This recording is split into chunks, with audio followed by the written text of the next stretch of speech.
Happy Wednesday. Hope everybody is doing well. It's me, Nikki, and I'm going to go around the board. Say hey, Les. Say hi, Elena. Hi. And Kyle. What's up? Awesome. Hope you guys are having a happy Wednesday. Well, a good week so far. And I hope everybody is staying safe and doing good. If you're out there watching, drop a comment, say hello, let us know that you're alive, you're doing well, or you're not doing well.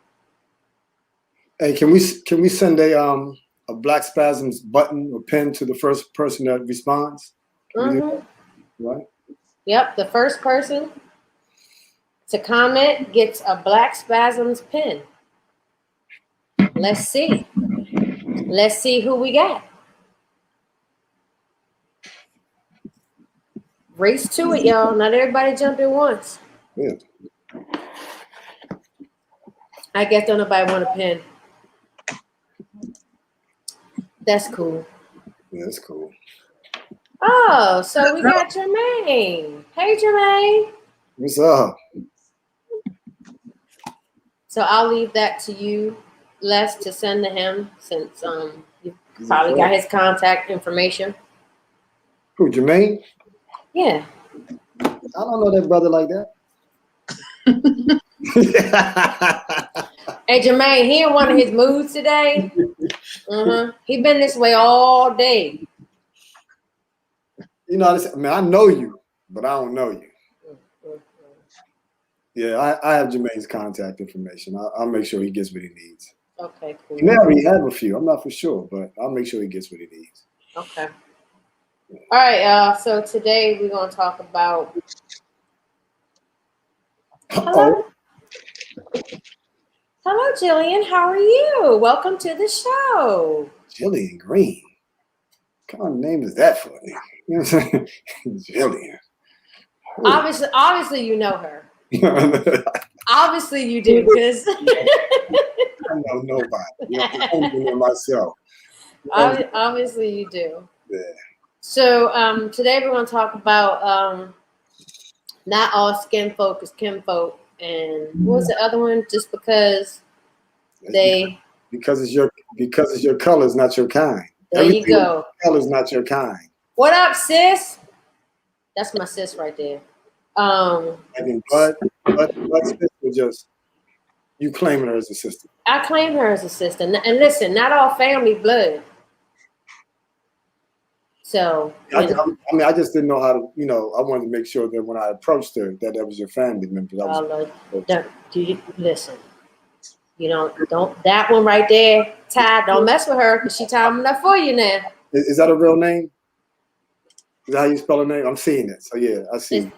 She like the Wu-Tang Clan. She ain't nothing to mess with. There you go. You got that right. That's the Aries queen herself. Don't fuck with her now. All right. Oh my gosh, Wu-Tang had an amazing, two members. Okay, y'all know I'm a Wu-Tang Clan fan. All right, from way back, and Raekwon and Ghostface Killer did a versus this past weekend. It's totally. Oh, I missed it. Was it good? It was good. I mean, if you're a B-side Wu-Tang Clan fan, then yes, it was. And Redman and Method Man are coming up soon. So okay. Cool. Yeah. Cool. They got me excited. I love them. Yeah, see, she laughing. Hey sis, this is about to be a real controversial show. So go ahead and grab a seat. Hopefully you got a stick and a drink, because you're gonna need one for this.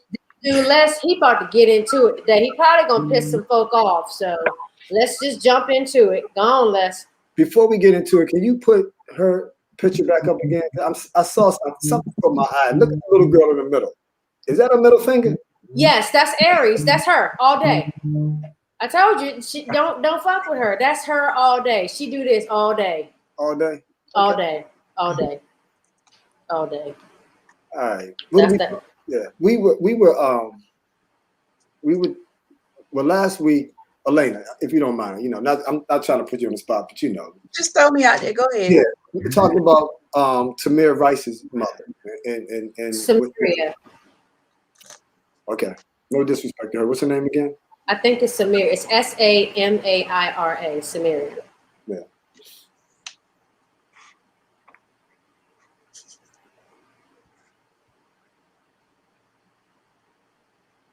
What happened? Okay.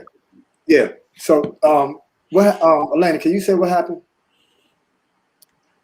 Well, basically, she went off on the entire Black Lives Matter movement and called out by name Mallory, Sonny Ben Crump, Lee Merrick. She's not happy. She basically, in a nutshell, she said that families of the victims basically felt used by them, and that they really just use their pain as a platform. If I could sum it up, but she says there were several deleted expletives and in her statement. I mean, you could tell she was angry. And there was a report that came out that Black Lives Matter and it made $90 million last year. What? That's where the controversy stemmed, because they're using Tamir Rice, Michael Brown, these names, and they're not compensating any of the family members. I think I forgot the Sanford, Florida murder by Zimmerman. I forgot his name. Oh, Trayvon Martin. Trayvon Martin's father was saying the same thing, where they were having these rallies and events, and they weren't, they weren't compensating the families at all. So it almost sounds like the families are going to have to copyright the names so they can get paid. Not that they're looking for anything monetary, but that would seem to be a way to stop the use of the names like that. Well, here it is. I pulled up an excerpt from the official statement from Samaria Rice. It reads this way: Tamika D. Mallory, Sean King, Benjamin Crump, Lee Merritt, Patrice Cullors, Melina Abdullah, and the Black Lives Matter Global Network need to step down, stand back, and stop monopolizing and capitalizing our fight for justice and human rights. We never hired them to be the representatives in the fight for justice for our dead loved ones murdered by the police. The activists have events in our cities and have not given us anything substantial for using our loved ones' images and names on their flyers. The attorneys in our fight are also misleading the impacted families. In the case of Tamir Rice, it was even questionable as to whether Benjamin Crump knew the laws in depth in the state of Ohio. I fired him 6 to 8 months into Tamir's case. We don't want or need y'all parading in the streets, accumulating donations, platforms, movie deals, etc., off the death of our loved ones, while the families and communities are left clueless and broken. Don't say our loved ones' names, period. That's our truth. Shut the fuck up. Wow. In a nutshell. Yeah. Yeah. So when people so what's the difference between Black Spasms and Black Lives Matter, right? We're not an organization.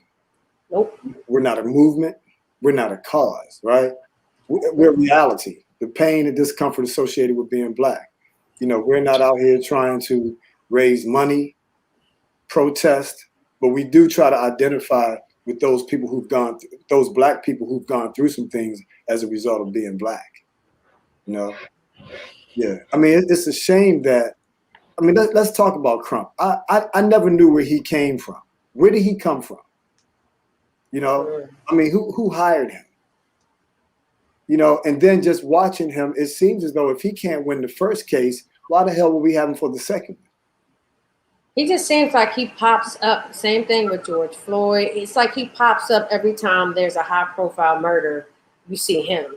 Right. I don't know if the families hired him or if he just feels like he needs to be there. I don't think that he's a well-spoken lawyer at all. Every time he talks, I mute the television. Isn't he the attorney for one of the organizations for NAACP or I don't know. League Council or something? I don't know. But I'm about to find out. Yeah, you do that. I shall. Good. My whole challenge with that is with Black Lives Matter. And it's probably going to piss a few folks off, but, so be it. I'm 51. Who cares? What are they doing? The fact that we have to say that Black Lives Matter, to me, it just it's different. Do we need to run around and say Black Lives Matter? And then who's supporting Black Lives Matter? So I was looking at George Soros. The foundation poured $220 million into racial equality push. $220 million. A lot of money, right? You can pour $220 million into racial equality push, yet Flint, Michigan still doesn't have water.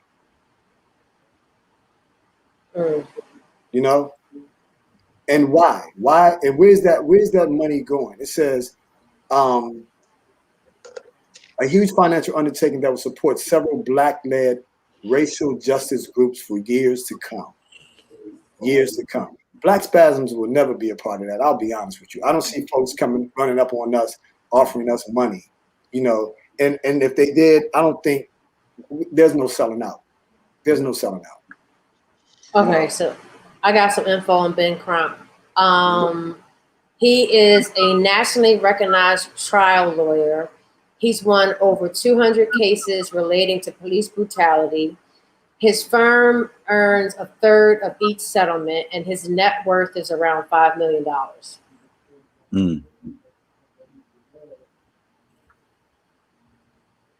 He's written a couple of books as well. I think what's scary is just this idea that the people and the movements that are supposed to be for us, in actuality, there's the opportunity for them to be just the opposite.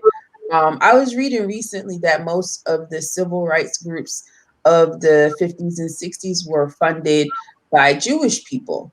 And while some of those endeavors may have been benevolent, a lot of it was around control. So what does it mean when your enemy controls the opposing voice as well? The voice that opposes what they do. It's interesting. You have all of these movies coming out right now that speak to the traitor. You got Judas and the Black Messiah. You got Billie Holiday versus the United States, and the FBI agent who dropped a dime on her. Like all of these stories of people selling out. And the real question is, who are the real sellouts? And the reality is, I don't think that we know, or they're not so obvious. Like the point of a traitor or a double agent is that they blend in, they fit in with the cause. So I think we have to really do our due diligence to figure out where these people coming from, what motivates them, and really take a look at who and what is backing them. I have a question. Is Crump the new Jesse Jackson? Not at all. Because Jesse was self-motivated. So Jesse wanted to run for president. Jesse had the Operation Push, but then also had drama or scandal that ran right with it. A lot of people believe, I guess maybe in the conspiracy realm, that Jesse may have had something to do with Martin Luther King, or at least unveiling it where Martin Luther King would be in Memphis, Tennessee when he was murdered. So I don't think Jesse is really, he put his hand in Martin Luther King's blood, puts on a t-shirt and wears it for 3 days and parades around. And then he's Reverend Dr. Jesse Jackson. It's just, he's a lot going on. Jesse showed up everywhere. Everywhere. Every time something jumped off, Jesse was there. you know? That's how I feel about crime in that aspect. Every time something happens, he's right there. And I also read that he is representing the Floyd family as well, George Floyd's family. Remember the jogger Aubrey? Ahmaud Arbery. Ahmaud Aubrey. Yep. I think him jumping in that case brought illuminated, because from what it sounded like, that case by the time we found out about it was months old. And the family was like, something's wrong with this, and nothing moved until the attention, or the, I guess, the notoriety he brought to it. So there is a benefit for him being surrounded by a case just for heightened awareness, where especially where things might have stagnated. So Ty says opportunities for the perfect opportunist, and that kind of brings me back to what Elena was saying about who's really the bad guy here. Who's that the double agent. I don't know. So I watch there's a show called American Gods. I was telling Les about this week, and without giving it away, the premise of the show is it looks at the cultural, religious backgrounds, and you literally have two factions of gods that are warring against each other: the old God and the new ones, and the new ones, right? And the new ones really are dominated by two figures. One is could be dubbed the god of technology, and the other is called Mr. World. And in the last episode, Mr. World caught technology by deception. And he said something to him that was so interesting to me. He said, everybody thinks that, and I'm paraphrasing, like basically the God of this age is technology. No, the God of this age is manipulation.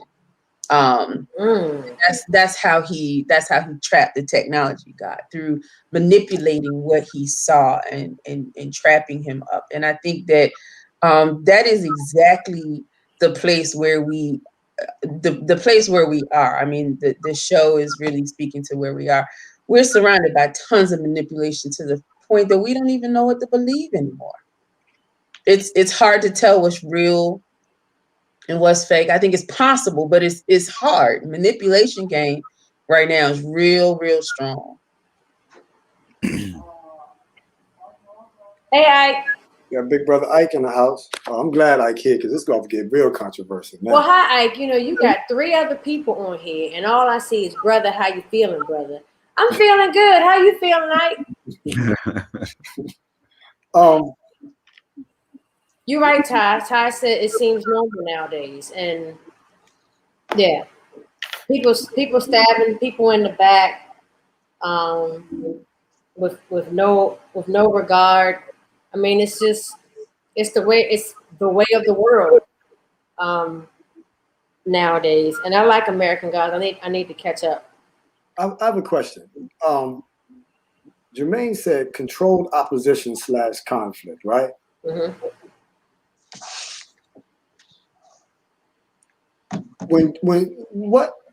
And this is no disrespect to George Floyd or his family.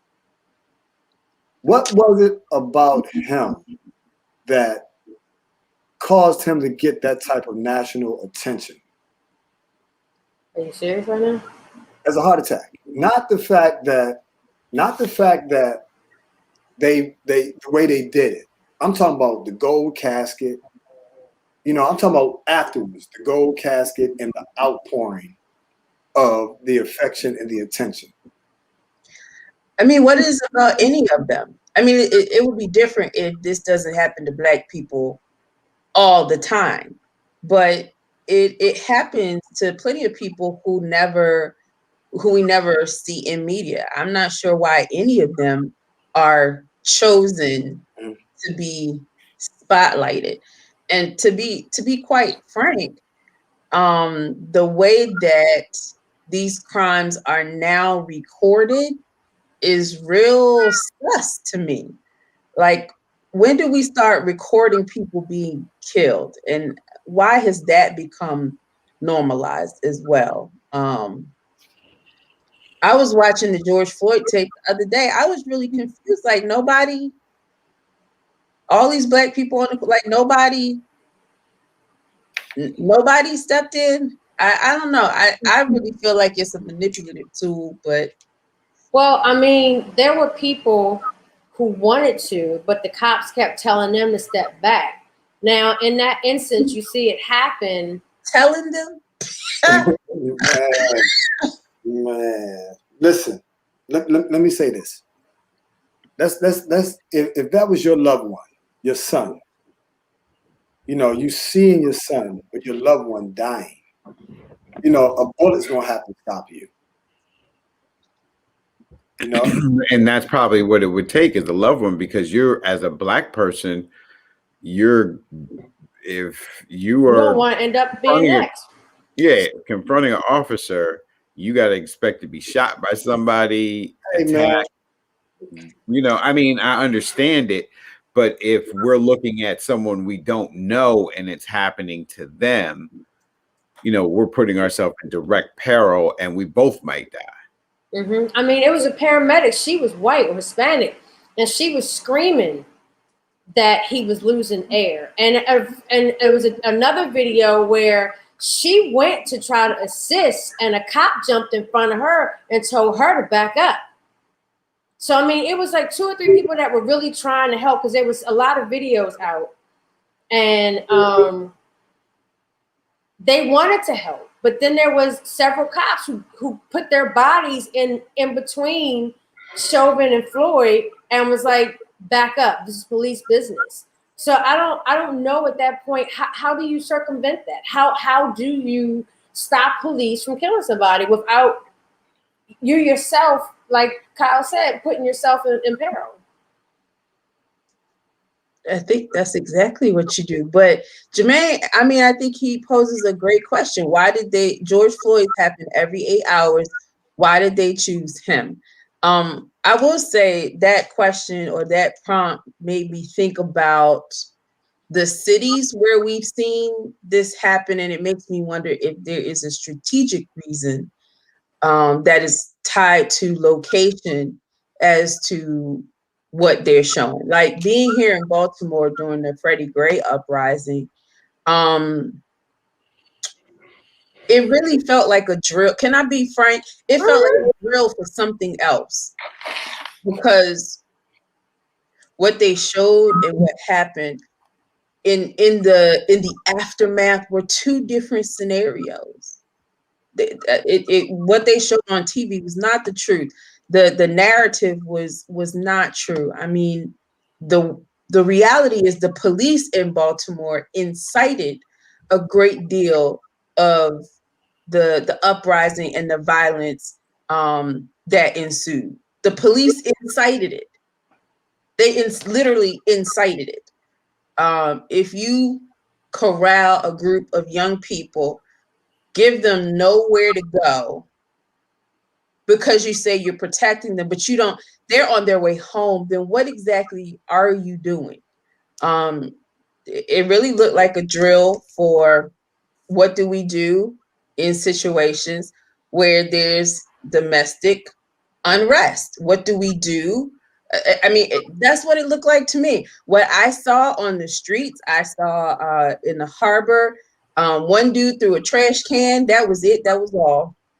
In Black communities, people are allowed to tear down their own institutions, and you see police officers standing by doing absolutely nothing. It felt like an exercise, because they did that with Rodney King too. So that's what I'm saying. I'm curious if the people that they choose are tied to the locations and say, okay, we're going to try this out in this city and see, let's see how this goes. Let's see how it goes here, because it really feels like we're being pushed and manipulated into a response or a reaction, and a very strong reaction on our part. Well, also with the filming, I mean, to me it's kind of morbid, but it's almost necessary, because all of a sudden these cops forget to cut on their, their body cams and this, that, and the other. And if it wasn't for certain videos, we might not even know the truth about what happened. Because think about if George Floyd, if they hadn't recorded that, it would have been a story of he feared for his life. The truth didn't make a Black difference. man. No, I know it doesn't, but to some it does, to others it doesn't. And I feel like in the eyes of the law it doesn't. But for those of us that care, it makes a difference. Like it made a difference to me, because you can't spin that narrative. How do you spin a narrative when you're on somebody's neck for more than 5 minutes? And to be able to see it. So Right. even like the Ray Rice incident, he has an incident in the elevator with his wife. As soon as you see the video, it's a whole, what you thought and what you're going to visualize, it makes everything crystal clear. So they caught us in a pandemic when this happened too. So everybody's glued to the TV set. And then George Floyd is murdered in the middle of that. So when we were out at happy hours and doing different things out of the house, we weren't. We were caught and captivated by the television. And then that image, and then it sparked, I sparked the protests of 2020. It just seemed like it started rolling from there. But here's the thing about it, right? Before I even looked at Jermaine's comment before I even get into it, because I'm looking at it. Here's the thing about it. Gil Scott-Heron said in his song "Work for Peace," he said the military and the monetary get together when it's necessary. They're turning this planet into a cemetery, turning our brothers and sisters into mercenaries, right? So all of a sudden, the original question was, why George Floyd? Who was he? To us, that's our brother. He's a black man, right? But why did he get the type of attention that he got, right? Who was he? Did he write any books? Was he known in the community? Was he known outside of the community? They needed that to keep, I think with us, they always keep us charged, motivated, ready to fight, ready to cuss, ready to protest, ready to shoot shit up. You know what I'm saying? But we never have an opportunity to think. And then they usher in the folks that they want. So when Tamika Mallory came on the scene, words were eloquent. You know what I'm saying? She spoke. She was one of the most articulate people that was communicating at that time. And the same way that people fell in love with her articulation is the same way they fell in love with Barack Obama's articulation. And I keep telling people all the time, you can always keep a hoe as long as you keep them confused. And right now, we are being confused. They start shit, you know what I'm saying? And the first thing we do is react. We're very reactionary people all the time. So it's like, no disrespect to George Floyd. Any black man that gets murdered and executed is not cool. But we're saying, why him? Why did he get a gold casket? Now, does everybody want to be a martyr because everybody wants a gold casket? But Les, we don't know who threw silent money behind that too. Some stars, somebody with significant amount of resources moved by it, wants to take care of everything. So it might be. But shit. Wasn't his one of his the guy he called his twin? Wasn't he a former NBA star? Yes, Steven Jackson. Yeah, they were like brothers, and he took it. I get that. No, listen, it doesn't. I'm not saying it takes a whole bunch of money to plan a funeral. It takes money, right? What we're talking about is the type of attention that was given to this situation. It's always something that's keeping us up in arms. Over the last couple of months, this is what I've been hearing. I've been hearing it from 2 to 3 different close people of mine. Black people out here playing checkers. Everybody else is playing chess. And when they playing chess, we ain't nothing but the pawns. And we fall victim to it all the time. All right, let's read these comments real quick. Go ahead, you read. Before we let's go up to I don't know. Did we miss anybody's? No, I was putting them up. Do you know there's no death certificate on record for George Floyd, right? Mm-hmm. Now, with that alone, that takes some serious research. And I'm not saying it because I know Jermaine. It takes serious research. And most people will be like, you know, they don't have time for that. It said, did you know there's no death certificate on record for George Floyd? Found princes, the young man killed by a cop reaching for his permit, even a guy killed by cops in the George Floyd uprising, no George Floyd death certificate. Okay? Now, the reason why most people will look at that as crazy is because you got to do research. Excuse me, you got to do search. Not research, you got to do search. And if it's true what they say, and I don't want to believe it, that if you want to hide anything from a black person, put it in a book. You know what I'm saying? I hate that. I hate that. And I will not say that's the case at all. You want me to read this one too? Yep. Mm-hmm. It's Ty, right? And I'm saying Yep. right. Ty said, I have to be honest, I never watched any of the videos. I think it can just spark some different type of anger in you. And if you are not mentally prepared for, which a lot of us are not, then it will have you messed up. I'm not mentally prepared to watch those types of things or any violence, to be honest with you. I avoid them in every way possible because it will cause you to react without finding all the facts, in some cases, not all, but some. Okay. And then he says his pops was a 33rd degree Mason. Yeah. Jermaine, are you saying that George Floyd's father was a 33rd degree Mason? Is that who you're referring to? While he's responding, I like what Ty said. You know, a lot of us aren't mentally prepared. You know, I know I wasn't. I know I wasn't. You always have to watch what you ingest. Yeah. You So, do. but I mean, it's like with Roots. When they came out with Roots, you know, a lot of black people couldn't watch Roots. You know, you couldn't watch it. It's amazing when they put the movie out, the Django. I didn't know if that was a comedy, a documentary. I didn't know what it was because we were in there laughing, right? We were in there laughing, but enslaved people don't laugh at stuff like that, you know. And we know that stuff didn't happen. And if you know the work of what's his name, Quentin Tarantino. I mean, I had to watch Pulp Fiction twice just to understand. I was young, just to understand what was going on. But his mind is interesting, you know. But just, you know, you got laughter and comedy. None of that stuff happened like that. Spike Lee says he has a fascination with the word nigger because it's said so many times in Django.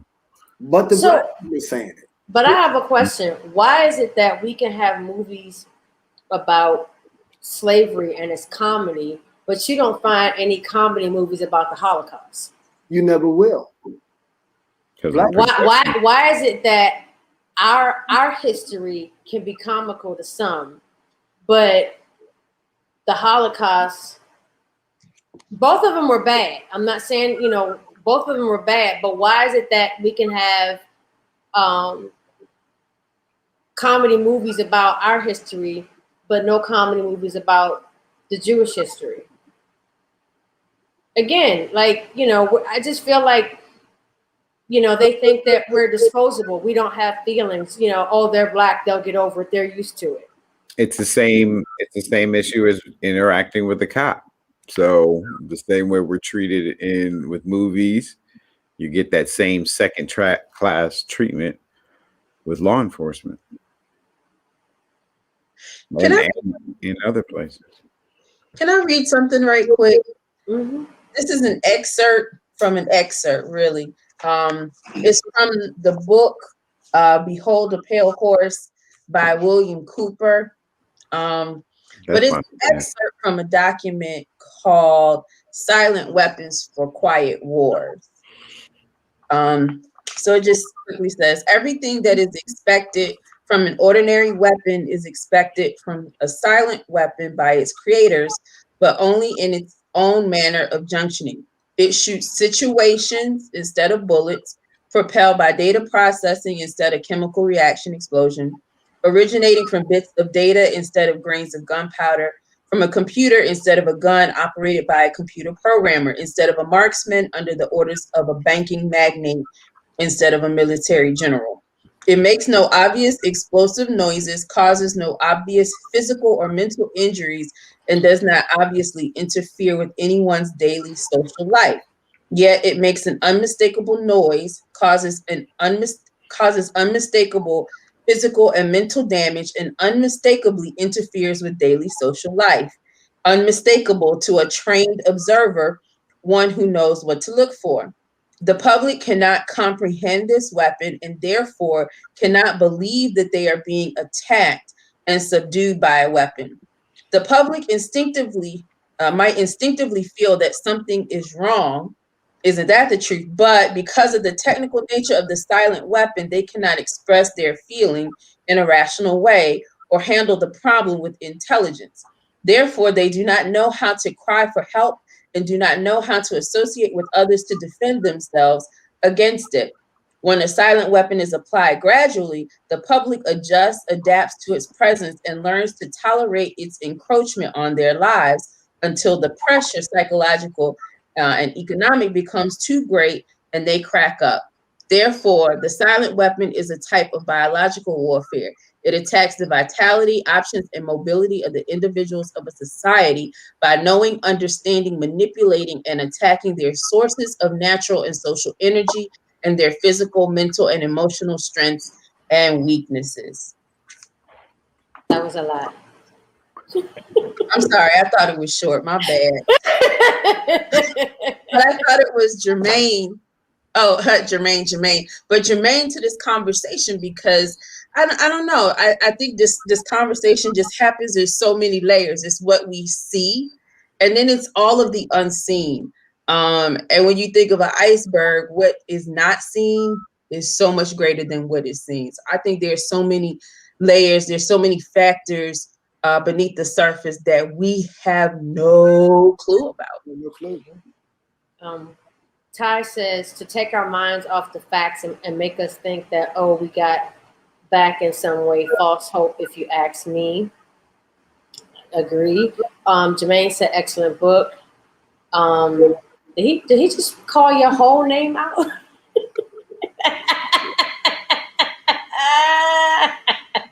And then I said, wow, wow, wow. And Elena Thomas Bingo.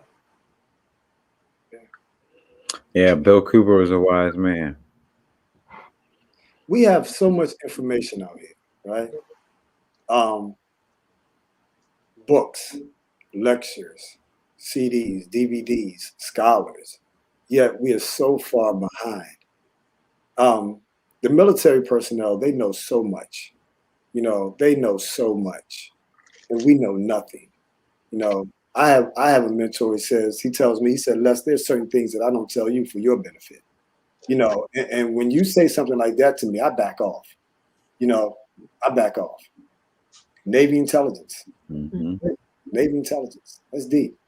So I don't know. This has anyone read George Orwell's 1984? Not in a long time. Yeah. What about Animal Farm? Mm-hmm. Yeah, Animal Farm is good. I'm gonna have Leslie to start reading Animal Farm pretty soon. Because she really needs to understand. And then we'll go to 1984. So she'll have an understanding of how this game is played. And even with all the answers that we get, there's so many more answers that we won't ever get. That's why when you have, they make these. Look at the last two vice presidents, the last three that we've had, the two Democrats and the one Republican, right? Michelle Obama, as smart as she is, the only thing else they could give her was, the garden and turn up for what, you know what I'm saying, and dancing and things of that nature. Then you had, who's the new vice president? Kamala Harris, right? What is she doing? You know what I'm saying? And it's like they make them so, back in the day, we didn't have this type of access to presidents and vice presidents. We didn't. Then again, I can't speak all the time, but it seems as though they're making these people so touchable now, right? And that, to me, that's a smokescreen. That's a major smokescreen. So Ty says, I've made it my business to read more in 2021 than I have ever before. I have literally not turned my television on but twice this year because I've been reading more. Stay black, sister. Awesome. Awesome. Awesome. Hey. Hi, Leslie.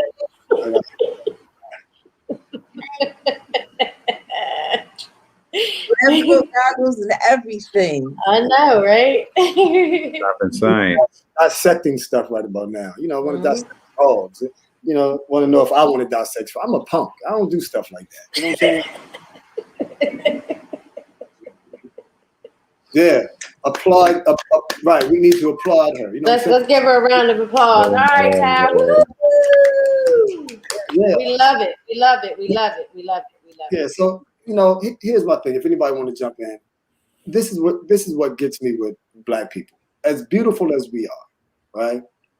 Or I'll go back to what I think Kyle, you were saying something. I forgot what it was in terms of, Nikki said, why is it that we can talk about enslavement and slavery, but when in terms of the Holocaust, you know, you can't make mockery of that, you know? And it's amazing thing about it. Why is it that the powers that be do stuff like that? Why is it that they can treat us like that, number one? And why do we accept what they give us, number two? Why do we accept that? And I always go back to what I've heard. Black people have been fed fear, envy, and distrust. You know, so when you start looking at it, I'm calling them out, the people like your Oprah Winfrey's, you know, your Tyler Perry's. Because when Megan, what's her name? Markle. She didn't take dude's last name? Charles? Mm-hmm. Yeah. When they got on and said, we went to Tyler Perry's mansion and we had security, I'm like, nigga, please, come on, man. Because if they want to get you, they gonna get you. You know what I'm saying? It's like, so people like her, Oprah, and Gail, and even, you know, Jamie Foxx, and all of these people out here who can make a major difference, your Michael Jordans of the world, you know, what are they doing for the black community? Nothing. Yo, can we talk about some of the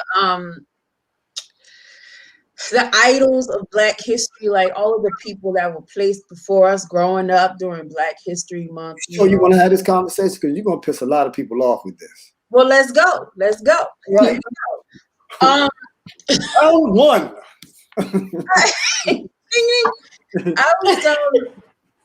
was doing some reading, and you know, I think what's crazy is it looks like all of the people who are in our Black history pantheon were turncoats. They weren't loyal to the cause. I was reading that George Washington Carver was not. What's the lawyer? Supreme Court Justice. Thurgood Marshall. Thurgood Marshall, where he wasn't on our side. Of course, everybody already knows that Harriet Tubman. Yes, there we go, Jermaine. Harriet Tubman was a spy, and most of the stuff that we have come to believe about her is a myth. Like, so it's like not only has our own history been rewritten, but we have been taught to revere people who are traitors and turncoats to our own cause. Like, how crazy is that? And I mean, I just started kind of looking into all of these different people, but I wonder how long is that list? You know what I mean? When we talk about Black history and the people who are in our pantheon, and even like presently, I think that's what we're talking about, the Tamika Mallory's. Look, Barack Obama, dude, whose side are you on? I'm just saying, like, we really got to start looking at some of this stuff because we've been revering people who've been selling us out. But if we agree there's a power at B, there's a whatever hand in show business, government, whatever, that we may not know the names, but they're controlling everything behind the scenes. They have elevated these certain minorities to know a little bit, to bring people in, to do whatever their purpose is. And a lot of times they're called handlers. So they help the process to stay at this elevated rate. The elevated rate is, riches or fame, fortune, whatever they want, or power, or whatever they're searching for. But like the masses of white people, they're not in the know. The masses of black people are not going to be in the know. So there are certain people that we're led by, like pastors in our community. In that way, they control an audience of our community. If you take a bunch of them, they control, X amount of the churchgoers. What they say, might be believed, call it 50%, 60% of the time. So if their agenda is not ours, or is not of the community, but of someone else, or what they've been instructed to say, we're led down a certain road just because of having it put in our face. And so all these people we speak of are the people that are put in our face to tell us what's good and what's not. So I got the whole thing. So Ty says, by my husband being in law enforcement and my father a 26-year Navy SEAL vet and being of mixed races, I've been taught so many things growing up from all my different ethnic backgrounds that you don't know what's true and what's not. I try to embrace everything that makes me who I am, but it's so hard when you try and embrace all parts because the Black people always want to say it's a bad thing. Why is it a bad thing to embrace all of what makes you who you are? Why can't you learn about each culture in its entirety and try to embrace the good in each? And Jermaine says, Google her birthday and tell me what you found. I think he was talking about Harriet Tubman. Because they don't know. And then Jermaine says, Kyle is hitting us with politically correct way of saying, tell your soul. Yeah, I mean, hey, Kyle, I'm with Jermaine on this one, man. Listen, we keep getting, for those who are familiar with Dr. Naeem Akbar, does everyone know Dr. Naeem Akbar? Right. I think he's down at, is he at FAMU? He's a FAMU. I think he's a FAMU. It's amazing because when I was working in retail, this white guy came in, young white guy. He was in grad or undergrad. And he said, yo, I go to FAMU. You know what I'm saying? I'm like, yeah. He said, do you know Dr. Naeem Akbar? He said, yeah, I know Dr. Akbar, right? And he was just talking about, some of his lectures. And Dr. Naeem Akbar said that when you have people who don't want to talk about their ancestors, right? Black people don't want to talk about their ancestors, right? As though it's taboo. He said, that's the problem. He said, white people carry their ancestors with them all the time. And I'm like, okay. He said, yeah, on their money. There's in their pockets. You know what I'm saying? George Washington's, And now they're talking about putting Harriet Tubman on a $20 bill, a $20 bill. And then they make her out to be this not so charming looking Black female, right? I'm not calling her ugly. You calling Harriet ugly? Not at all. I don't think that's ugly. You know what I'm saying? I said not so charming. It's supposed to be you on the Underground Railroad with heels on. Uh-oh, here it comes, Kyle.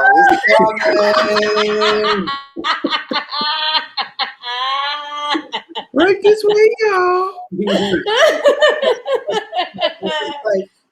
She had to pat her weave. I'm saying. But I mean, her eyelashes. Nah, see, that's that new wave shit. You know what I'm saying? But no, it's like they give us who they want us to have. They give us who they want us. Who gave Jesse Jackson the responsibility of being the successor to Martin Luther King when you had Abernathy that was there and you had some other people that were there? Who gave him the right?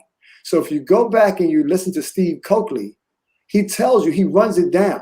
The conversation between Jesse and the powers that be basically said that the friendlies would not be wearing ties. The argument that went between those two, because Martin Luther King did not want to wear a tie. I mean, let's be honest, he wasn't with him. I mean, right, but hold time out. But hold up. In the Django, what's the face looking good? Kerry Washington? Yeah. Yeah, that's for a movie's sake.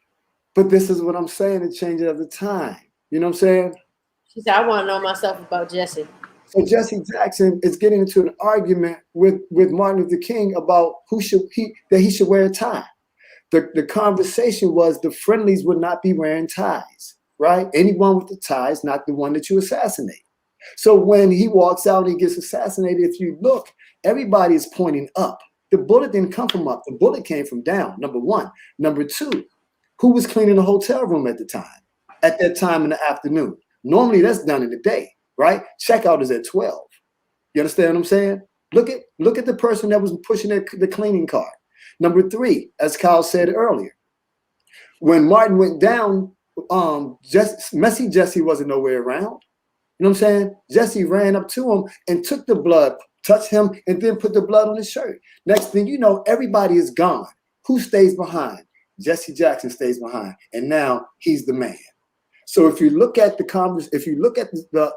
documentary or the film, when they were walking across the bridge, Jesse Jackson turned and looked at Coretta Scott King. She never made eye contact with him. Never made eye contact with him. Jesse Jackson then comes up with the Rainbow Coalition, right? Rainbow Push. Jesse Jackson embezzled so much money, it was crazy, and he got a pass. But didn't he steal that from Fred Hampton? Because wasn't that what Fred Hampton was calling it with the Black Panthers and Rainbow Coalition? I'm not for sure. Okay. I think that's what he was calling it when he was uniting, all the races, the poor of all the races. I believe that's what he was calling it. Okay, but he was getting paid, and it's like when they don't need you anymore. Gil Scott-Heron has a song "When You're Not Needed Anymore." I was right. Yay. Okay. You mean you and Jermaine are agreeing with Jermaine or something? Hold up. You ready? Y'all ready?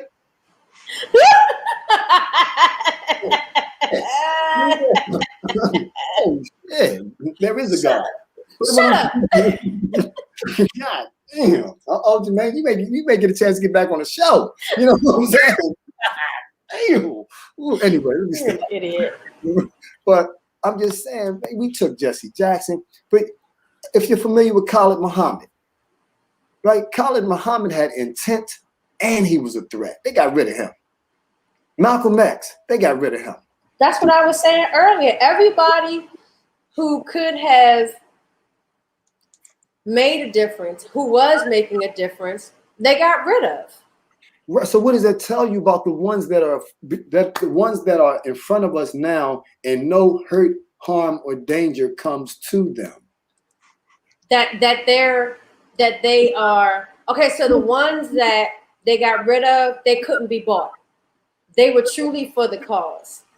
Ones now aren't for the cause. They're about lining their pockets and deceiving us. Mm-hmm. Because if they were truly making a difference, they'd be eliminated some kind of way. It'd be some kind of crazy accident or whatever, or something, or it would just be flat out murder. So what does that tell you about the people that in the white community, they have leadership, and the black community? What's the leadership in the white community? Themselves. Who are the leaders? Themselves. They take on. I'm a leader. Everyone has a role and responsibility. They take on leadership themselves. We are appointed a leader, and we are appointed a leader by people who do not look like us. You understand what I'm saying? They take responsibility for themselves. We are given someone that's going to direct and tell us what to do. So who gives it to us? They do. They make it seem like it's our idea when actually it's theirs. It's manipulation, just like what Elena was saying. So what are we supposed to do? It's like a black person didn't write Roots. Yeah. Like, don't that just F you up a little bit? Like, they're saying the same person you're saying that wrote Roots wrote the autobiography of Malcolm X. It wasn't Alex Haley. Hold up. If you read the epilogue, Alex Haley spied on Malcolm X. It's in there. He spied on Malcolm X. It's in there. And I'm like, because when Steve Coakley brought it to our attention, he said it's on page 18, right? I'm reading it. Alex Haley is writing that where he had to meet with the FBI in New York, right? To tell them everything that was going on with Malcolm. Miss Brown Eye says, "Hey D, and our history books that we use in school." Mm-hmm. It's like with the whites, they want to be. They were our enslaver, but then they act like they want to be our savior at the same time. How can one who enslaves us be the one that saves us? It don't work that way. It does work, and it's been working. To those who aren't Correct. aware, for those of us who are aware, we see it plain as day. Right, but they're not a lot of us. They're not a lot of us. Well, that's why we got Black Spasms to educate folks. Shit, this might not even be enough. If Martin couldn't do it, if Malcolm couldn't do it, if Khalid Muhammad couldn't do it, Naeem Akbar can't do it, Farrakhan can't do it, you know, it's not and once again, it's for us to take that responsibility ourselves to do it. And it goes back to how are you educating your children, you know? And we're to the point now where multiculturalism has taken over. It's you don't necessarily look at the NBA. Look at the NBA right now. Look at your black quarterbacks, right? Your black quarterbacks are mixed with something. You know what I'm saying? They either got a white mother or a white father, right? Look at the NBA. Look at all of these players that are now coming in. Multiculturalism is the new thing. Pretty soon, there's not going to be African American. They're trying to dilute us. They're trying to dilute the race. Impossible. I won't say also in the first 50 years of it being. So we're also in the first 50 years of it being legal. So. Yeah. Well, legality doesn't have anything to do with that because so many of us are descendants and products of slave master unions. Marriage didn't have to be legalized for interracial people to have sex. They've been doing that all along. Right. I have a question. So do you think it's that they can't see it less, or do you think that they don't want to see it? Is it too painful for them to see it? You're talking about black people? Just the message. And you said if Martin and Malcolm, if they couldn't, the truth, I'm talking about the truth. If they couldn't, get us to see it, do you think that people don't want to see it or that they can't see it? I think it's a combination of both. You know, I think it's a combination. I think it's a combo of not wanting to see it, turning a blind eye, and also can't understand it, you know, or people are just comfortable, or we're just brainwashed, you know? I mean, we're so brainwashed, we always do things that go against our best interest, right? What is the purpose of someone living in the inner city wearing $220 Jordans? What's the purpose behind it? You know? Or a grown man wearing them still living in his mama's basement. I mean, but we're talking about 400 plus years of brainwashing. Like, this isn't just like, oh, it just started happening yesterday. This is an entire legacy. Like, it's difficult to wake up, basically. The Bible says with much wisdom comes sorrow. And I think that for many, it's a comfortable place to, even though it's to your own detriment and demise, it's a comfortable place to remain ignorant concerning the truth, because then you don't have You don't have to do anything about it. You don't have to feel a way about it. You know, it's kind of easy that way. Ty says, I think it's definitely a combo. Some don't want to accept it, don't want to know it unless it directly affects them. Some just want to see the good in everybody when indeed everybody ain't good, including our own. Whoo, that last part. Let me say it again. Everybody when indeed everybody ain't good, including our own. That's true. Everything that's your color ain't your kind, right? Mm-hmm. And Miss Brown Eye says the Bible was written by them too. Got Bible and chains at the same time. So why is it that so what makes us different? The ones who are I'm going to use the word woke. Choice. You know. Choice. Choice. Okay. It's a choice. Because even that woke thing is some BS. You know what I'm saying? You know? We've been turned into useful idiots.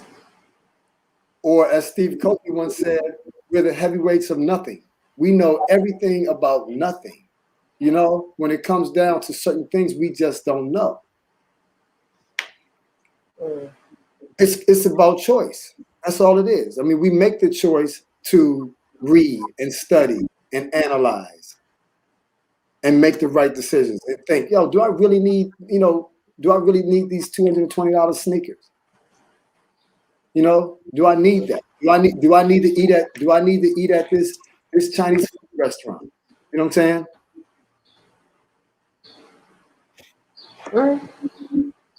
I mean,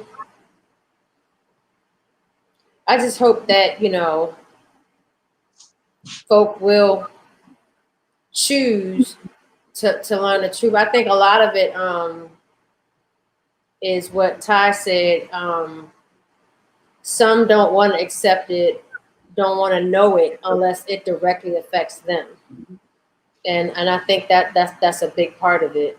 Jermaine says, it's a political jargon, aka strategy, when you want the masses to push your agenda. Hey Tawana, why do so many of our people still practice Christianity, which was thrust upon us by our captors?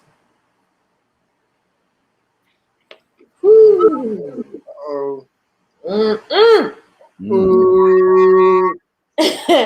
lot of people, that has been, there was like a few months ago that was going around big on social media. Why is it that people are still practicing Christianity when that wasn't what they were practicing in Africa?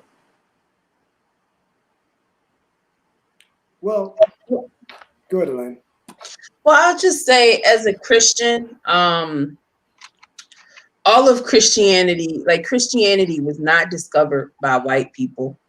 The most ancient books in a Christian text are in Ethiopic. So do I think that Christianity in the way that it was presented is pure? No, I don't. But I think that at the root of Christianity, it's African in its origin as well. Okay, well, I just learned something new today, so thank you for that. So you're saying it took pieces of African religion to make it? Well, I mean, when you think about where the book was written and the people in it, which whole nother conversation. It was in Africa. Jesus was a student of the mystery system, which is all Egyptian concepts. So, in its origin, Christianity, Judaism, it's all African. Even right now, there are African tribes that practice some form of Judaism that is not informed by the Judaism of the Jewish majority, if you will. So, yeah, their origins in Africa. Has it been distilled? Has it been chopped, mixed? Yeah. Of course it has, because there's no letter J 2,000 years ago. So. Oh, That you can take out John, Jesus, James, all those names are all different. And if you look at like Amen for like Amen Ra, the sun god, and as religion or as prayers end in Amen, that's what I mean, like taking pieces of. Oh shit, Kyle. Find out. I had to know why I stopped believing. Well, I did not know that. So thank you both for educating me and our viewers. I don't know how many of our viewers knew that. The cross from the aunt. Mm-hmm. Yeah. So Jermaine said, we swinging for the fences today. Ty said he was a black man, period. They don't want us to know that. That's why they tried to hide it from us for so long. But it was in the Bible. I mean, everything was stolen. I think that's what George James' Stolen Legacy really speaks to. Religion, philosophy, it was every bit of it. Every bit of it was stolen. So Les likes to say it all started in slavery. I'm going to say it all goes back to Africa. That's my new phrase. All right. But it really does. It does. It does. It all goes back to Africa. Yeah. Cool. The cradle of civilization. Mm-mm. Mm-mm. All right, Les, what you got? No, Les, what were you going to say? I'm just I'm liking the conversation. I think we, all of our conversations have been decent. I wish, like I said, I wish we could see the people. I wish people could just, hit us up and we can see their face. But be it slavery, enslavement, the Holocaust, leadership, us selling our souls, movies. We're going to have to get back to a place, and I don't think it's possible. And I keep asking the question, are Black people too broken to be healed? And there are many schools of thoughts out there. It seems like the further away we get, the more messed up we become in the process. I don't think so. I don't think it's going to happen in our time, and I think that there's going to come a time when it's going to be, we're not even going to talk about enslavement. The fact that they are tearing down statues, leave them alone. This is a part of the United Snakes of America history. You know what I'm saying? Leave it alone. You're gonna paint over it. You know what I'm saying? No. Ty says, yeah, but remember, we don't read. Some of us just started really reading.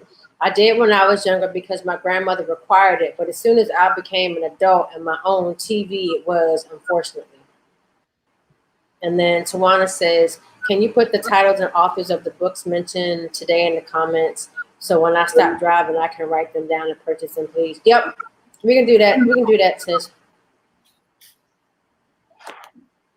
Yeah, we can do that. Y'all put them in the in the chat, and I'll put it in the comments. To your point, Les, I think we're too divided. I think when we try, let's say, post-slavery Reconstruction, and then we get our Black communities together, our Rosewood, our Greenville, and when they're destroyed, we're again now separated. Our Black community utopia. There was another one. Is it Asheville, North Carolina, where we controlled the government and was overthrown. Then our goals became smaller. If they're going to tear up your community, if you try to build a self-sustained community and it starts to flourish, what happens?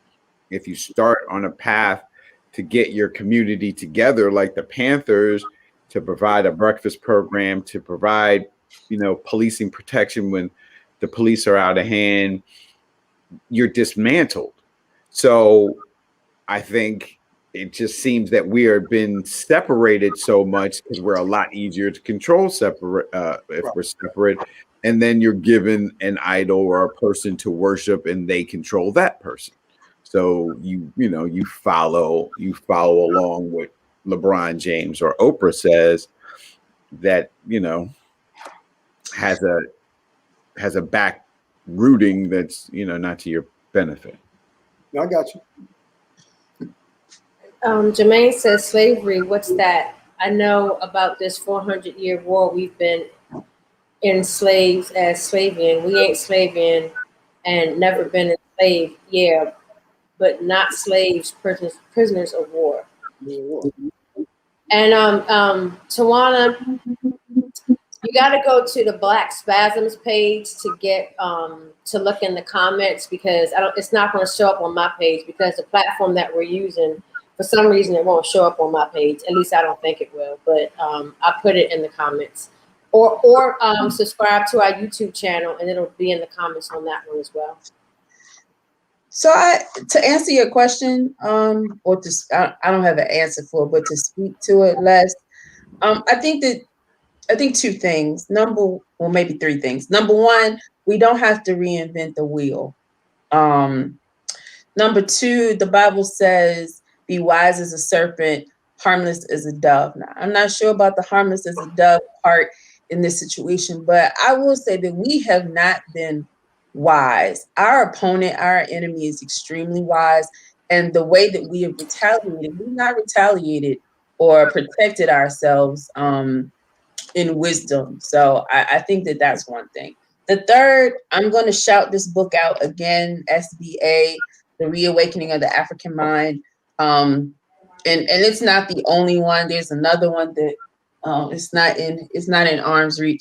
There's another one I've thrown out there, but there are a lot of books that are already written as it relates to how we as Black people can come together and how we navigate some of our differences so that they don't become a detriment to us.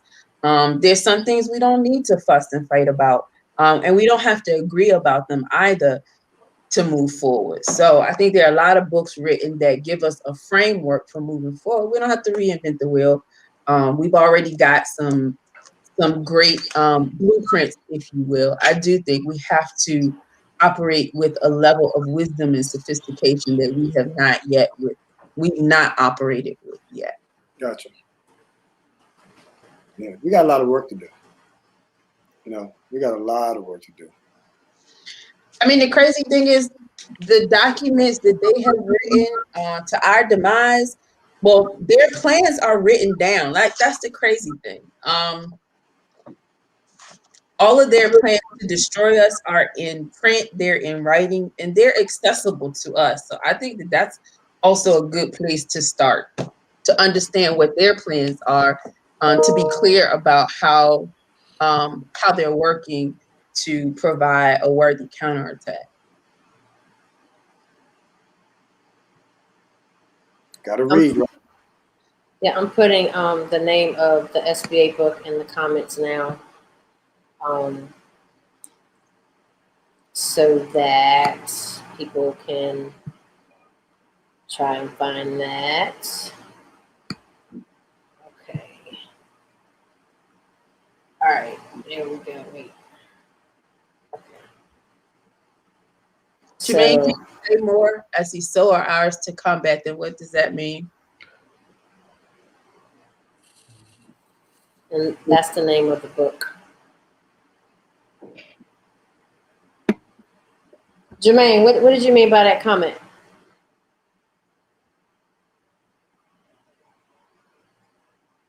I will let you guys know that SBA book is expensive. It is, I think it's over $100 on Amazon and everywhere else, just so that y'all kind of know. Well, if you're in Baltimore, it's $60, $59.99 at everyone's place. And it is in stock. So Jermaine, what did you mean by so are ours to combat them?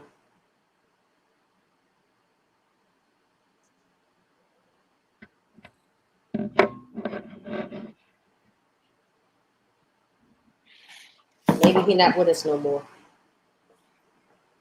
What did he say? Oh. So she says, I didn't see the name, sis. Okay, sis, hold on. That's the name of one, and then that's the name of the other. So Jermaine says, you said they have their plans written down.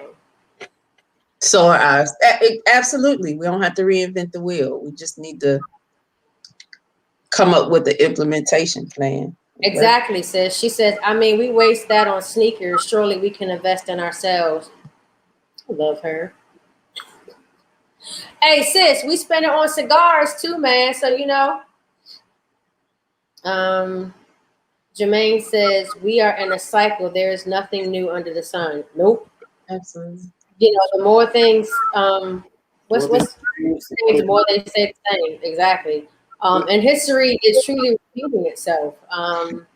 It's just different clothes on the wolf this time. That's all.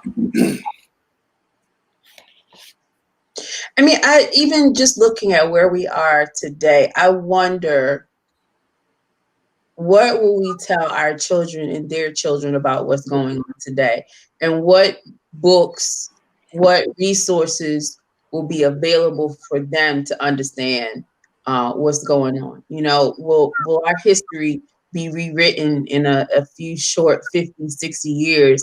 And what are we going to do to combat that? How do we pass on the knowledge that we have so that every generation isn't starting from point zero? Okay, so Les, you want to introduce our guest? Yeah, Lena, we're going to come back to that because I do want to, you know, throw some things out there. But we have Chris Horton. Chris Horton is a native Washingtonian who's living out in San Antonio now. He's also a poet. His new book is coming out. What's the name of it, Chris? Because I forgot, to be honest with you. My Imperial Pledge. My Imperial Pledge. So we've been dialoguing for a while now, and he's been on the conscious tip for a long time. And we just so happened to cross paths at work one time, and since then. But he wrote a poem. I don't know how long ago. He wrote one for me and my daughter, which was right on time. But the other day he shared a poem with me as well, and I thought that it was timely for us to hear it. So with Nikki's permission, thank you for allowing Chris to come on the show. Thank you. Welcome, Chris. I gotta pay him.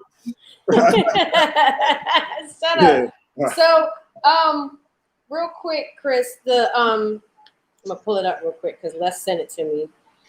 I need to know exactly like what the title is called. WTF IEHE. So I'm thinking WTF is what the fuck. I could be wrong, but could you please enlighten us on what the title means or what it stands for? Yes, indeed. Not to be too profound, but the title means what the fuck is ever having enough. Oh wow. So could you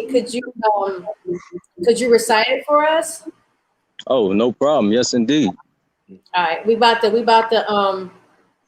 me read these two comments real quick, and then we'll let you recite it. So Ms. Brown says, and teach our kids from the books we come across in every way to combat negativity. And Ty says, we must invest in buying the literature now and journal as much as possible to leave something behind for our children to have. Otherwise, we risk the chance of our history and truly what happened to us to be lost forever. Agreed. So now, without further ado, Mr. Horton is going to recite for us his poem. All right. So again, the title of the poem is WTF IEHE. It took long to decipher when the truth is near. Now I can see you, I can read you very loud and clear. Go on, get away, I don't want you here. You're an illusion, a deception, a trickster indeed.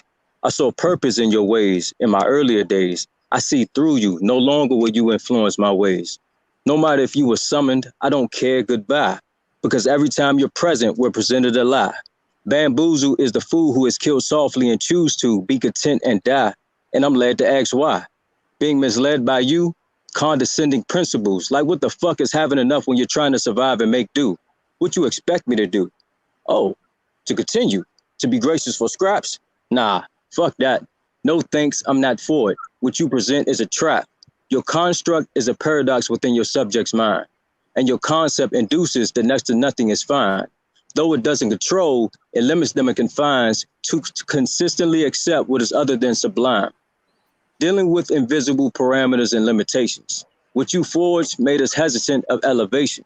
To say us, I mean sequels of generations, survival, strife, and the continuation. Like, what the fuck is having enough when there's no reciprocation? Having no choice but to live life in moderation. We embrace turmoil uncaused by unrighteous tales, accepting plight with reality reflecting a living hell. Often, the reaction is to sit and dwell, believing that we caused this, so we might as well take it, because someone has it worse than us. Not deliberate to knock the message from the missionaries, but we need what's due now and very necessary. But to tolerate for some time was less than necessary. It's not long to perceive the world as an adversary. It's imperative that you feel I don't get down with this. Because not a person got a way to pull themselves up out of things to formulate a lot of plight when you fed the same shit. Damn right, I'm having a fit. Like, what the fuck is having enough when kids are bred in it? Told that they're at risk, mentally massaged, just be okay with it. Unfortunately, we got hoodwinked with that mentality on multiple levels, and we think it benefits our morality. Condolences I give because it causes blind and fatalities. Why did it take so long to get that shit up out of me? So enough is not enough, despite if ignorance is bliss. Understand that your victimizing ass will not be missed, regardless if you refer to as enough, fulfilled, or content. In any context of my life, your ass don't fit. What the fuck is having enough? Finger snaps, my bros. Finger snaps. Thank you. Thank you. So Ty says continuously finger snaps. That was dope. Yeah, That was dope. That was dope. Chris, can you tell us?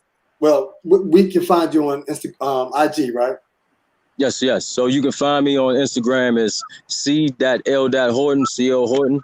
You can find me there. Okay. And I mean, you said c.l.horton. Yes, ma'am. Okay. all right. So yeah, his poetry is coming out. So once it comes out, we're gonna have to get him back on the show. You know. Yes, indeed. Again, the book is titled My Imperial Pledge. So look out for that soon. That's his IG, y'all. c.l.horton on Instagram. All right. Awesome. I'm definitely gonna be following you, my brother. That was dope.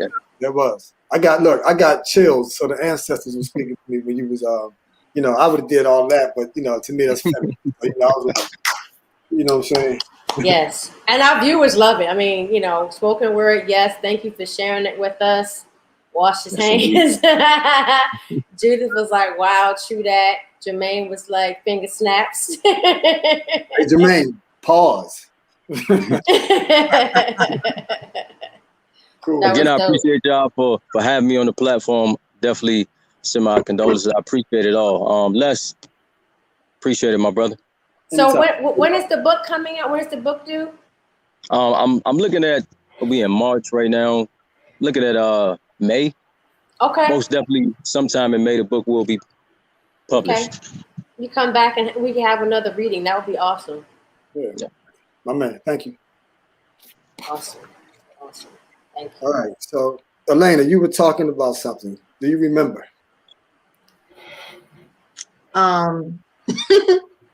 That was good. No, I don't. He kind of blew our minds with that poem, man. It took me to a different place, but no, I can't lie. I don't remember. I mean, there's a lot to even dissect in the poem, but you know, no, I have no clue. Yep. Diana, we'll have him back on once his book comes out. So definitely got to support. That was deep. Mm-hmm. I love poetry and spoken word. It's just I'm just amazed at how they remember that. That was a lot to remember. But when it comes from your soul, I guess it's hard to forget. So that was dope. I would say it was WTF, something about it's not never enough. I can't remember. But it did bring to mind an article that I read recently that talked about there's a city or community that's being dubbed the first to give reparations. Mm-hmm. Some of the organizations in the city are raising, I think it's $10 million that is supposed to be distributed.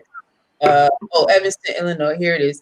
$10 million to be distributed over 10 years. And I think what's important for us moving forward is really coming up with a definition for like what is real success and what is real progress. When I read the article, it was interesting, but when I saw the number, I'm like, $10 million, that's not a lot of money, and I wonder how many people read that and feel like, oh my God, we're making progress.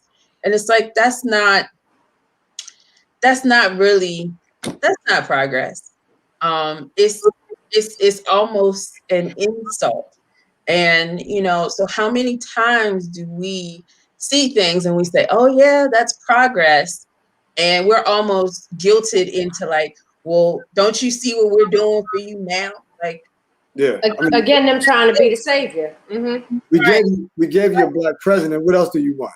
Right. We gave you a black president. We gave you a black female vice president. Like, ain't that enough? So that's what his poem kind of put me in the mind of. And our need to define what does success really look like for us? What does progress look like for us? Because when it's defined for us, it's some BS. It really is. That's a good question, Lane, and I want to ask our viewers, what does progress look like for Blacks? I'm interested to know what our viewers think. Like, what could happen for us to really say, okay, now we're making progress?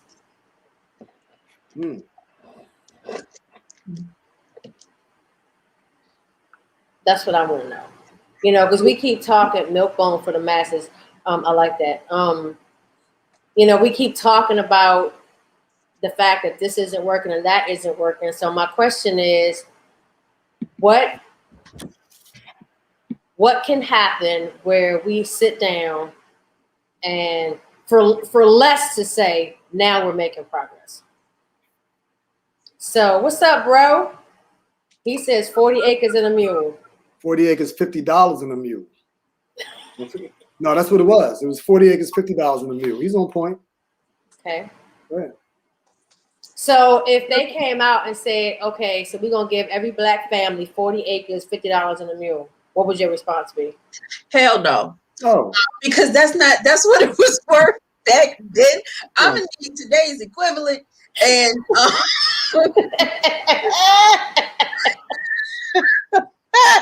she said hell less. She said hell no. I mean, what I hear is that the equivalent of 40 acres in a mule that was granted back then is several hundreds of trillions of dollars today. So no. And I hate this. I don't mean for this to sound the way it does, but when you talked about the 10 million, it reminds me of when our Black brothers and sisters are being murdered by the police and they settle with the family. Yeah. It's like, okay, well, we're not admitting guilt, but we're sorry. So here's $12 million. That's not enough. That's not going to bring my loved one back. That's not going to change, the outcome. So when you said that, that's immediately where my mind went. Yeah. And I misspoke. I just Googled it. Somebody said that 40 acres and a mule today is worth about 6 to 7 trillion, not hundreds of trillions, but that's a lot of money. That's a heck of a lot more than giving me 40 acres and a mule. Although it's interesting, what would land ownership look for us Right. But yeah, nah, I'm gonna need more. But without controlling your own resources, we're starting back at square one all over again. Because then we have to depend on someone else.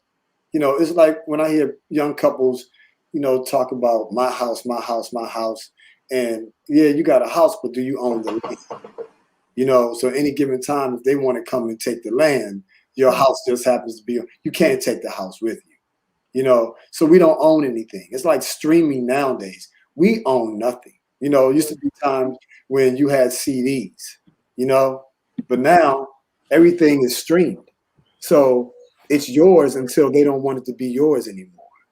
And that's something that we have to look at. And I think this is the position that we're in, especially as a race of people. We were never brought here. We were only brought here. We weren't brought here to be slaves, but an underclass. And they still look at us, but they don't have any use for us anymore. We aren't vital to them anymore. We weren't all brought here either. A lot of us were here. Yeah, and for good point. And for the ones that were brought here, it's like, why did y'all bring us here? And like when Farrakhan said on Donahue, if no one has gotten the opportunity to see Farrakhan both parts on Donahue, if you like the man or don't like the man, it has nothing to do with if you like him or not. I don't agree with everything that he says, but if you go back and look at Farrakhan on Donahue, the second one, especially the second one, because he had to regroup because they rattled his cage on the first one. And if you know anything about Donahue was pretty smart. And he worded a few things like if you was not a reader or a person that studied, you would have missed half of the underlying things that he was saying. But if you go back to it,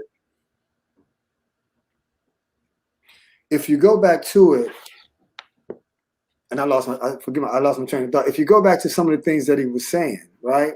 And I lost my train of thought. It'll come to me. But go back. Everyone should go back, listen to what Farrakhan said and how he communicated and what he communicated during that time. And then you may get a better understanding or a better respect for him as an individual. Forget his belief system, but what he was saying. But the way in which we have been dealt with in this country. And as Gil Scott-Heron said, when you're not needed anymore, they don't need us anymore. They don't. So it's going to be up to us to put ourselves in a position that where we don't become a genocide. And it's happening. I mean, the legalization of marijuana, for those who smoke, that's your business. But they call it weed for a reason. Because you're weeding people out.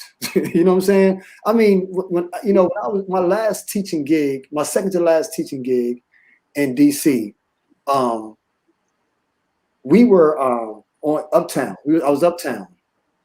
And on lunch break, these kids would go out and get high and then would come back into the classroom and expect to be taught. That's a waste of my time. You know what I'm saying? You're not paying me enough to do that. So you're not paying attention. You're not focused.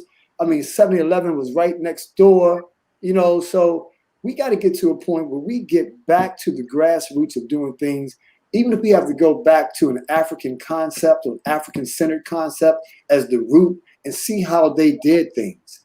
If we do that, I think we'll be okay. Okay, so this is the link to Farrakhan, his second interview on Donahue.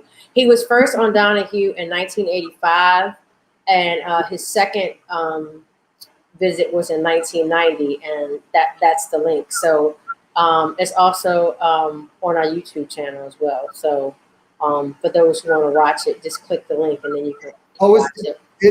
Elaine, have you seen it? Kyle, have you seen it? Mm-hmm. Yeah. Oh, it's powerful. I mean, because like I said, it wasn't about if you believe what he had to say, but look at the position and the stance that he took. And that's the position and stance that we have to take as well. Now, I can't not shout him out without shouting out the segment where Khalid Muhammad was on Donahue as well. That's a very powerful one. And there was the sister who was in, I forgot her name, she was in the Inkwell. Not the Inkwell, the Inkwell. She played the psychologist we were talking about the other night. Yeah. She stood up and said, the Holocaust was the greatest atrocity or something like that, that was documented. Our Holocaust was never documented. You know what I'm saying? You know, so Nikki, if you can put that up. And Khalid Muhammad is not for everyone. You know, Farrakhan is not for everyone. I think people were more intimidated with Khalid Muhammad than they are with Farrakhan. You know, I've been to Farrakhan's house. And for a person that is militant as he is, he living large. I mean, he living large. So you saying that the lady that was in the inkwell, she was on Donahue as well? She was in the audience. And that was in the Farrakhan one? No, that's in Khalid Muhammad. Okay. Yeah, Khalid Muhammad. So yeah, I think if we get back to the grassroots of who we are as a people and stop selling one another out, right? Stop calling each other ugly and dumb and stupid, and you got big lips, or you got a big butt, you know what I'm saying? Or your hair is nappy. You know, all of that was put into place to keep us separated and divided. I have a pet peeve with Greek organizations. I do. You heard it, Kyle? You know what I'm saying? I have a problem with that. The reason why is because it's difficult for me to see Black people take on a Greek characteristic, right? And not embrace an African tradition of a sorority or a fraternity. And although I don't knock people, you know, I'm a little bit more mature. I used to knock people. You know, I don't do that anymore because, you know, you make your decisions based on what you want. But it's kind of hard sometimes, when, especially for the ones who are walking around there branding themselves on their chest and their arms on something that's Greek, which has nothing to do with an African way of life in which all of us stem from. There it is. That's the that's Khalid Muhammad on Donahue. That's the link, and it's also on the Black Spasms one as well. Right. If those who are watching, if you can watch and give us some feedback. I mean, if you agree, disagree, some points that you like, some things that you took from it, you know, it would be great. You can even go to the website. We still have comments on the website. Yes, I've been doing the website in a minute. Sorry. What? Don't start with me. Is that a Black Spasm? You know what? Okay, be your Black Spasm in a minute. You kind of just said a whole lot. I don't even know what to say to all of that, but I will say this. When you talk about the Holocaust being documented, the crazy thing is that there were Black people who were victims of the Holocaust as well, but that part is not documented. Jews were not the only victims of the Holocaust. The other thing that's interesting, anywhere you go in the world, if you see indigenous people, it's like they are 9 or 10 times out of 10 likely to be persons of color. It just kind of makes you, and this is going to sound stupid or crazy, but it just kind of makes you wonder, where did white people come from? You know, and what, I mean, I know there are theories on it.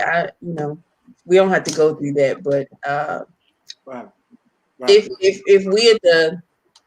if we are the majority, then why? Well, Atlanta wanted to know, where do white people come from?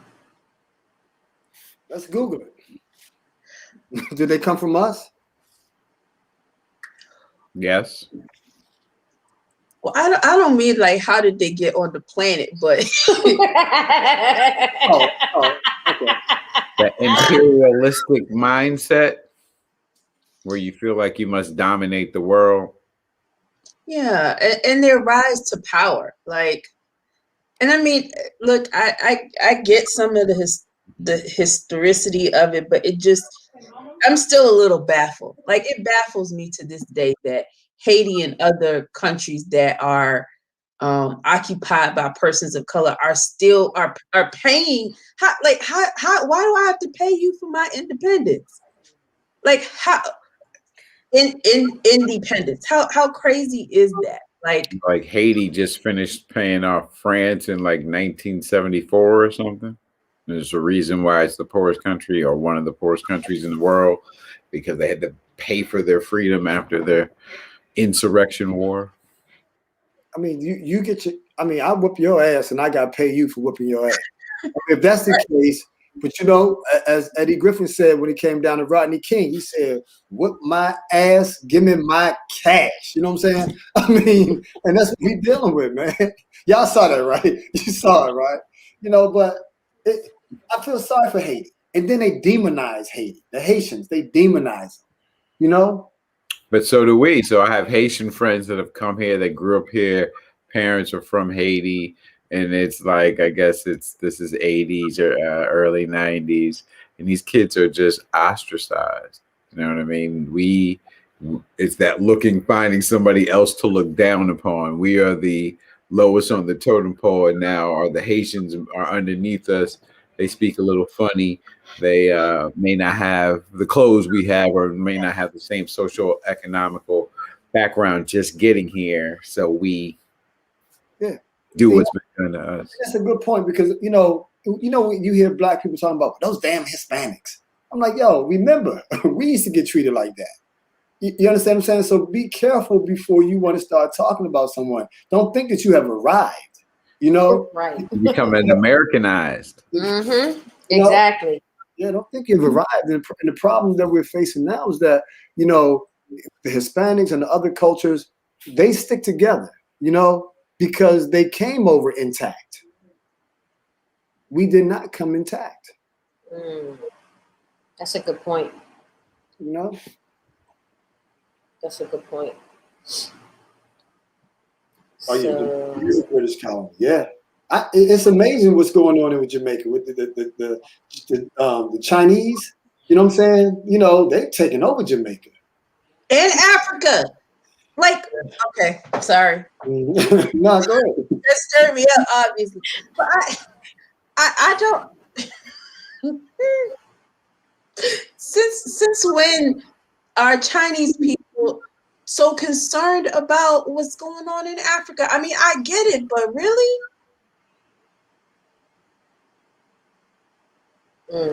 Really? So I'm gonna use that. Ghana said y'all can't buy nothing here. Like, he was like, no go. But Phyllis Yvonne Stickney is the woman in the audience. Oh, okay. Thanks, Jermaine. We're talking about on college. Yeah. I got a question. So how do y'all feel about now? There's this big push, the hashtag to stop Asian hate. Okay, listen. Can we do this in solidarity? At the count of 3, everybody just slide out of their chair. I don't have enough room to slide. Listen. Okay, I'm not gonna go first. I'll go last. So I just want to know how our viewers, you know, feel about that, because it's like I said last week, I'm not trying to sound insensitive, but this is nothing new. We've been victimized for centuries, and it just seems like when it's another race of people, there's just this big push to stop the hate in this community, stop the hate in that community. Well, fuck, can we stop the hate in the black community first? No, can we do that? Not stop the hate in the black community. Stop people from hating people in the black community. Yeah, that part. Yeah. All of that. Stop killing us. You know what I'm saying?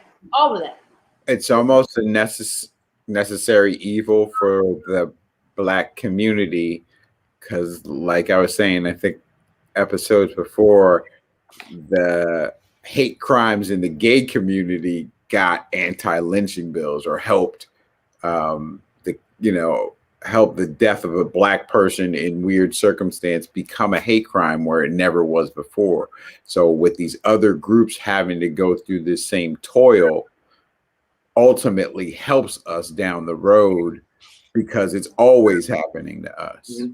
So if they get some advancements with this Asian, stop the Asian hate, and they get a new bill introduced that intensifies a hate law or whatever, that just goes to our benefit. We could ride the back of that. So we should be say more about that? About how Hold up. how it's not. Elena, Okay, my bro. man, Blue.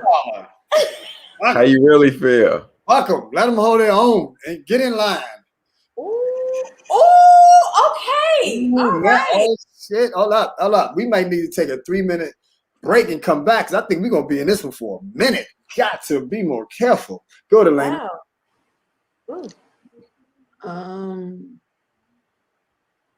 That's all right. Keep going. I kind of lost the thought. I'm sorry. Oh shit. The Asians had no words in support of Yeah, us. it's not necessarily about them supporting us. It's us benefiting from their pain. Oh, that's what it was. That was my question for you, Kyle. You said that laws for gays help Black people as it related to lynching being seen as a hate crime. Can you say more about that? Because I didn't get it. So basically, the hate bill or the hate crime, which intensifies. So we get into a fight, but if I'm calling you a lesbian and when I'm doing it, I've intensified my assault on you just because now it can be perceived that I'm doing it because you're a lesbian. And now being seen as a regular assault might be a 60-day, 6-month jail term, might be a mandatory 2-year jail term. So with that, if a Black person is attacked and you can now find it as a hate crime, there's more of a deterrent than there was previous to that. Last question. When has that been implemented though? That like a hate crime where Black people have had hate. I would have to, look up, but people have been, was the dragging of the guy in Jasper, Texas. Yeah, Bert. Something Bert. James Bert. That was looked at as a hate crime where he was dragged from a The pickup truck. From a pickup truck is probably the first one that comes to mind of where that came into play. And aren't they trying to make Ahmaud Arbery a hate crime as well? Yeah, I'm not sure. I'm not sure about that. It depends upon what was said. So if you utter a word, now you can intensify what it is. And I think that struck a chord in me because I hear exactly what you're saying. When it happens to other people, it sounds like you're saying it validates our claim or our concerns are heard. But as a Black person living in America, working in corporate America, I don't feel like I need somebody else's pain to validate my own. Like that is the ultimate. Not validate. I said we could benefit. So if laws are changed because of this heightened awareness, this is such a bad thing. This has gotten so out of hand. If anybody targets a minority group, now the laws have been intensified. Now I hear what you're saying. What I'm saying is, if it's been happening to me and my kind for this long, why does That's the whole point. That's that nothing had happened before. Right. You and look, one of my closest friends is Asian, so this ain't personal, and she already know it because we down like that. But why does Asian people dying now justify this law being passed when it's been happening all along? Like that in and of itself is just like, all right, let's take it. Ooh. Isn't the vice president Asian? You know what? No, hold on. No. Is she not Asian? She's a different kind of Asian, but yes. Okay. Aren't the Chinese? They're watching how the United States of America is going to deal with this situation, right? They're watching. So therefore, the United States of America has to come out. Damn. You know what, Jermaine? Oh, Jermaine be going deep. Okay, I know what you're saying, Jermaine. But what I'm saying is, isn't China watching the way that the United States of America is going to deal with this, right? So therefore, you come up with all these campaigns. I'm like he said, fuck them, you know, or shit happens, or let them wait in line. Why the big push for them when there wasn't a big push for us? Because we're not. I don't. In their eyes, I don't even think we're considered citizens half the damn time. But we're not. But what I'm saying is that look at what's going on. Who finances the United States of America? And who's becoming the next world power, to be honest? There we go. China. There we go. There we go. But when that happens to us, you know, that's no big deal. Right. And no one is going back into Africa and saying, listen, you know, we apologize for what happened to your people that are over here. You know what I'm saying? Well, maybe now they're a little bit more enlightened on where there's where their threat is coming from. Yeah, but I mean, listen, the loss of life is not anything. We don't celebrate that. You know what I'm saying? No, not at all. Not at all. It's the equivalent of your kid going to private school. You know what I'm saying? Your kid going to private school, and my kid going to public school. Yet, you coming to me asking me, can you help me send some money to pay for my child's tuition? And my child is in public school. Like, no, I'm not doing that. And that's how we're looking at it. You know, we're looking at it like, what's the big deal? Black people have been getting killed, murdered, shot, beat, locked up. You know, for centuries. For centuries. So why and now? it's never been. We ain't getting no hashtag stop black hate. But watch this. This is what we have to look at. How many black people are now going to hashtag stop Asian hate? Oh, quite a few of them. Quite a few. Because black people, the problem with black people is that black people are anti-us. I don't know if black people are anti-us, but we disagreeing. We can disagree on that. But I would say that I read something from a psychologist earlier this week that was interesting to me. She said, wait, I gotta find it. Trauma often trains you to focus on the needs of others while ignoring yourself. Say it again. I'm sorry, say it again. Okay, I gotta pull it back up. Trauma often trains you to focus on the needs of others while ignoring yourself. I think that black people have a pathology of doing that. But I don't know that that's what I think. So I had posted something on Instagram, and it was stop.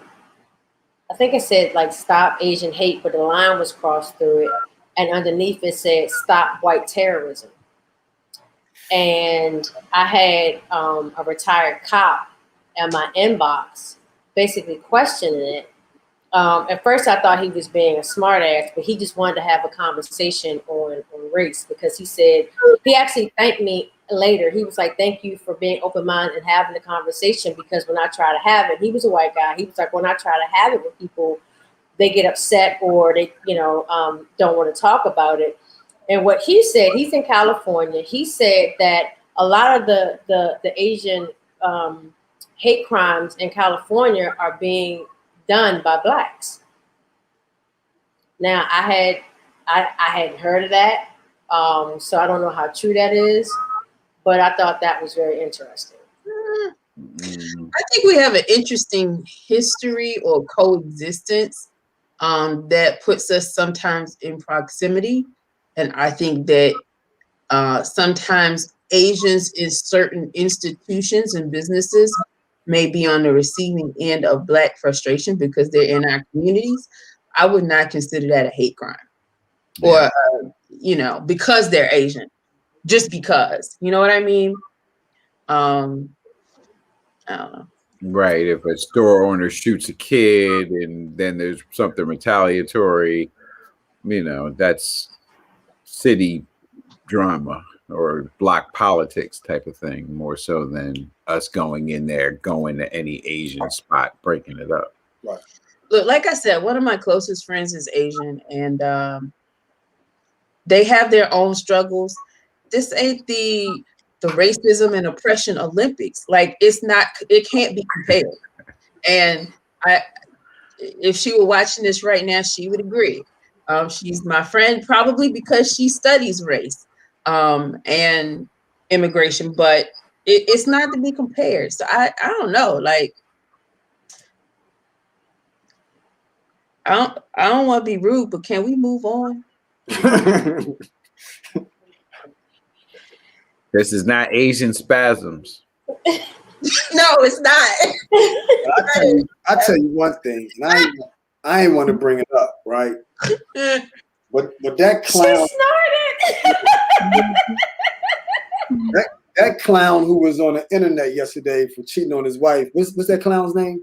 Derek Jackson. That's another reason we got to stop allowing people like that to take up and absorb so much of our time space. We don't have the bandwidth. I never listened to him. His stuff always sounded out of the box. Like, I mean, because I was like, who is this guy to get on here and start, this, that? Because it to me, every time I listened to it, it sounded like he was male bashing. Right. And that's once again, we're beating up on each other. And I'm thinking he's only doing it for money. You know what I'm saying? When I looked at his website for the first time yesterday, and I'm like, the first thing that came to my mind is that he pimping. You know what I'm saying? I didn't even know he had a website. I just kept seeing him on social media. And it was just like, why are you, my thing is, you're a black man. Why are you constantly beating up on black men? Because he was perfect.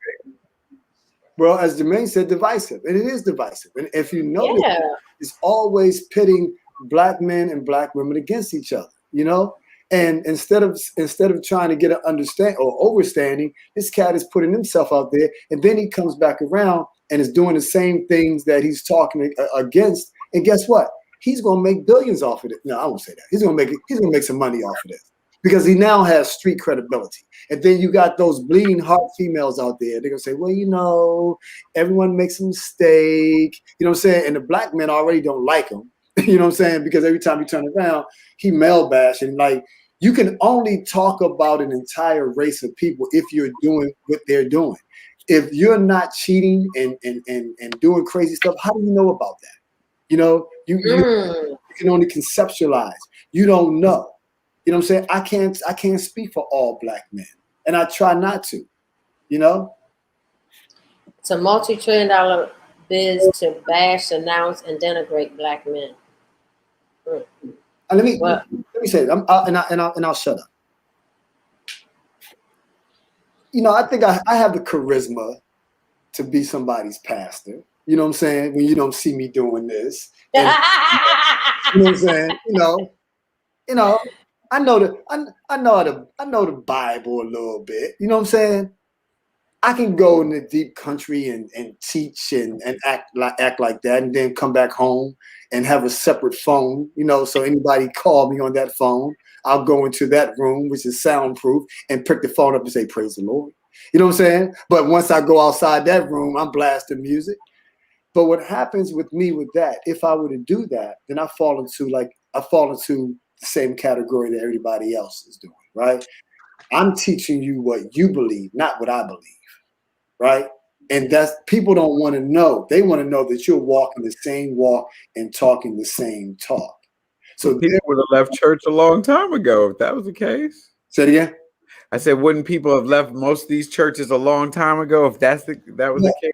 Some have, and some do, some don't. But you still have those individuals who believe that this is something that they need to do. But with me, the reason why I wouldn't do anything like that, and my sister said, you could, but one thing I admire about you is that you won't do anything like that. It's because Jim Jones started off, you know what I'm saying, with good intentions. What happens when I get bored with the $150,000 salary that I demand that they pay me for coming to see them Sundays and Wednesdays? You know what I'm saying? And then I want more, right? Then I get greedy. Now you got to pay for my child to go to private school. Now I want a bigger car. So it turned into me trying to help someone, but not necessarily me just trying to collect a paycheck. I end up abusing people, and the very thing that I fought against, I become I become the product of. Yes, Elena, I see your eyes. Say something. I have nothing to say. I see your eyes. You see my eyes. What are they saying? Nigga, please. You know what I'm saying? Nigga, what? You know, Look, I don't hide it. I'm a Christian. I'm a pastor. All of that. right. But I couldn't be great. the Christian church is it should be the recipient of real criticism. I think it's unfortunate because there are real pastors who believe in what they do and who aren't trying to fleece the sheep. But there are a lot of people who do see it as a means to an end. It's easy money, and they pimping. I mean, like, that's the reality. The sad thing is, there was a time where the church was an institution in the Black community. Churches built schools, Black universities, Black institutions, and so there was a purpose for it at one point in our history. What's sad today is that there are some churches who are doing the work, but by and large, the church is unsophisticated and not doing the Black community well at this point. I think churches have probably taken in, I think I read an estimate of like $546 million in the past 10 years or something like that. And the reality is, if those resources were really pooled and used, they could be used strategically to uplift our people, and it hasn't been used that way. But that's not just true in the Christian church. You said it. You've been to Farrakhan's house. Farrakhan is flossing, trust and believe. So I think the sad thing is that what we have to overcome is this sheep mentality. I don't think there's any religion where the intention was for people to receive and not understand on their own. Like the moment that you put your spirituality in the hands of another person, then you've already lost. You've already lost. Like, that was never the intent. And I think that that's true of every spiritual system that exists. There's not supposed to be a mediator between you and God, like, or whatever you deign as a higher power. Like, you have the onus, you have the responsibility. And like the children of Israel, for too long, we have placed our trust in individuals because we don't want to do the hard work ourselves. That's the reality. The reality is we don't want to do the work. So we use people as a facade to make us feel like I have done something. I can say I went to church, so I'm a Christian. I'm good. I did it. I can say I went to the mosque, but the reality is the responsibility, it's on you. You got to study for yourself. You can't trust what people are telling you. Like, period, point blank. So we like to be, we are willing hoes. How about that? You're what? We're willing hoes. One more time. You know what? Willing hoes. Hose. Hose. Okay. Hose. Yo, you said a mouthful. Woo! I mean, you Take credit for that. You just wanted to hear me cuss. That's all it is. I know. How not a cuss word? True It's that. a garden tool. Thank you. Hold on, Judith talk about tell them, sis. She wasn't talking to me, Judith. See if you get your medicine this weekend. I lied. I ain't never. Leave her alone. Yeah. But I agree. I agree with what she said 1,000%. So, well said. Well said. Yeah. I knew she was gonna say something. Well said. I like when she get passionate about stuff because it just comes right out. Yeah, all the niggas come out of it. You know what I'm saying? Yeah. No, she's very eloquent in what she said. What? I said all of it come out of you. She says it so eloquently, and I like when she gets passionate because it's like the gloves come off and she just says what's on her heart, and I appreciate that. So thank you. Yeah, I'll call Elaine and I'll be like, and that mother, and she'd be like, well, you have to look at it like, I'm like, come on, man. We didn't stir her up today. Yeah, man. So no, I think we just really have to put ourselves in a position to where we stop falling for everything. I think I said in my last book, Black people sometimes are like dust. Submit to everything, resist nothing. You know what I'm saying? And look at the land. You're accessing that. I'm processing. Keep talking. Come on, stop picking on me. Resist, right? Nah, but Les. huh? So what do you think about this Umar Johnson point?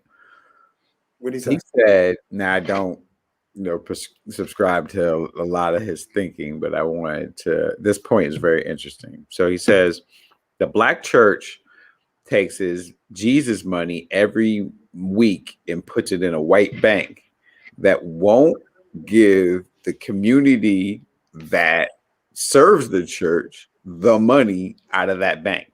So you basically just sent all your Jesus money out of the community because Black churches don't use Black banks.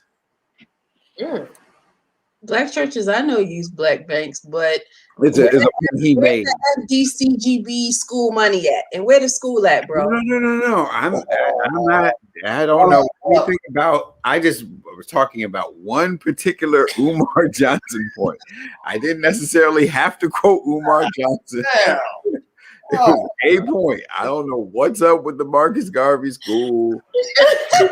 What's going on there? Let's get up.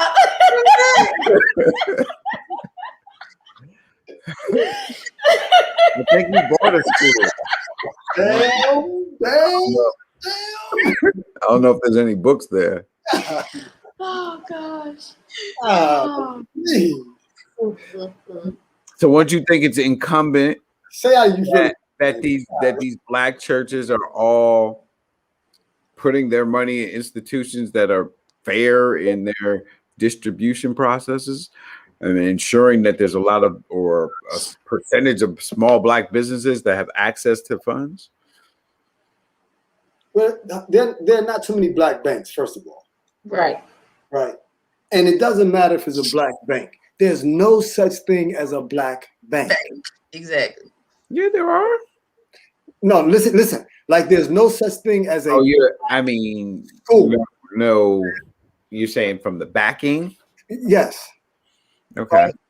Like there's no such thing as a Black school, a HBCU. There's no such thing, right? So this is like we know everything, but we know nothing. And the thing about it is,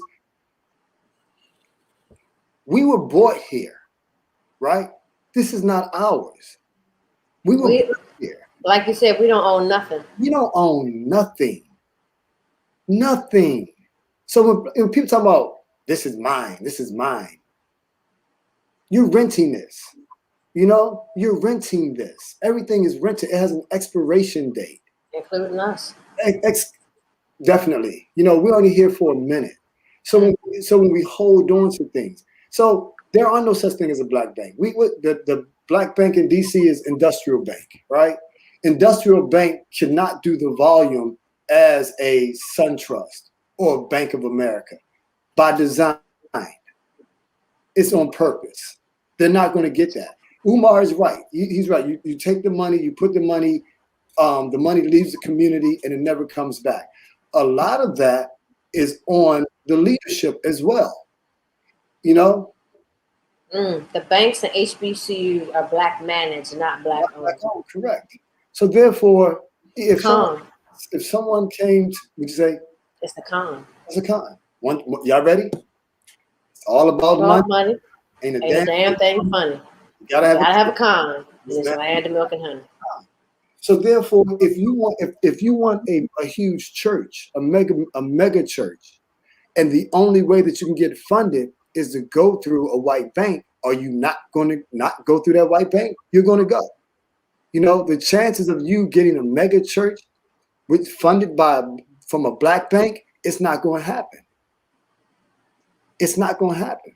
I got a buddy here. He's a doctor, went to Hampton with me. And so for the Black churches that do have their building fund and do, add a building or create a new church, he highlights what construction firm they use and how minorities are in those because you have an all Black congregation. So the point that I'm making is that if the Black church on a whole is taking in the largest amount, since we don't own anything, the largest amount of Black resources in each community, but they're not employing a Black construction company when they get an opportunity.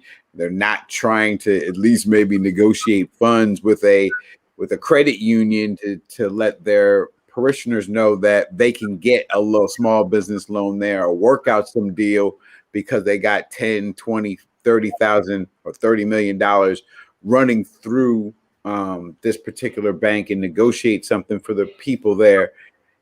It keeps us in this place where we're no better having gone to that church than not.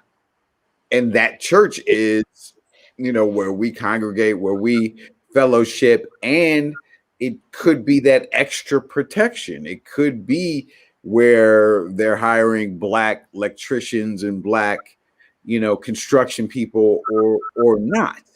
But if you're not seeing it in that structure and environment, it's hard to see where else that we could have an impact so quickly throughout every Black community in the country, kind of in a lifetime fashion. Blue says Black churches should be the community's bank and access to resources.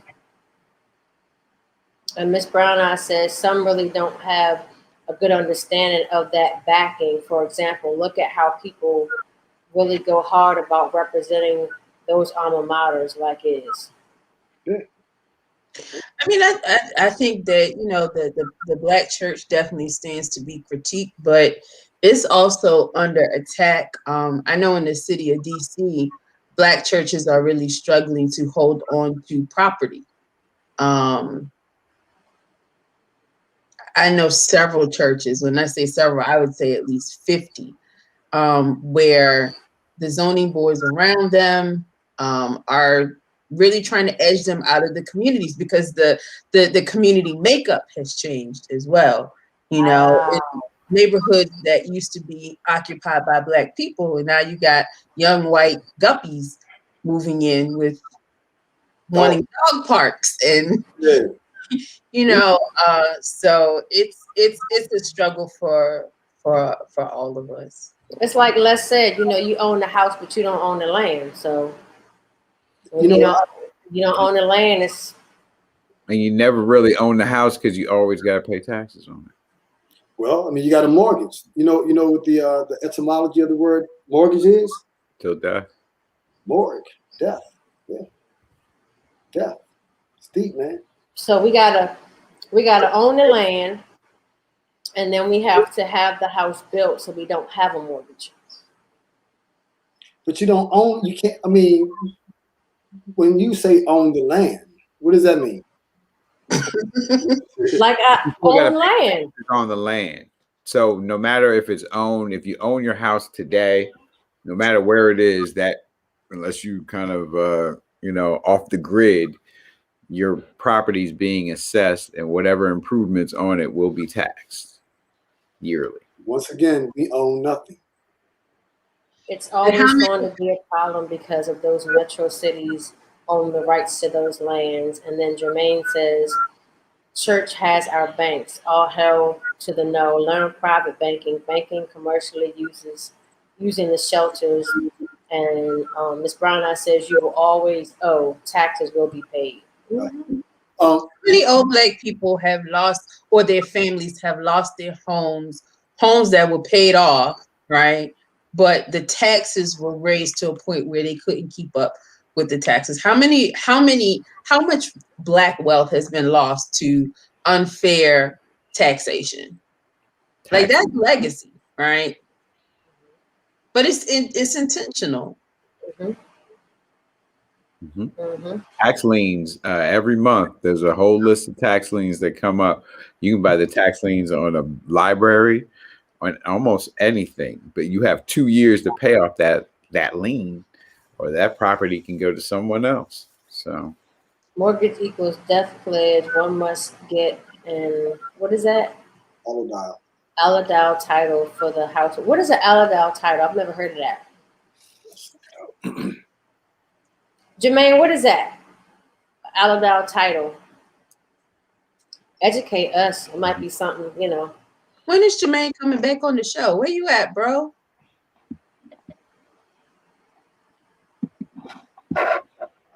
You found out what it means, Les? No, I haven't found it yet. I must be spelling it wrong.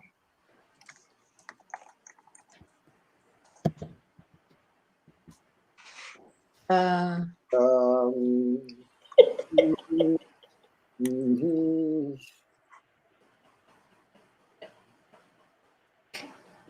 What I missed?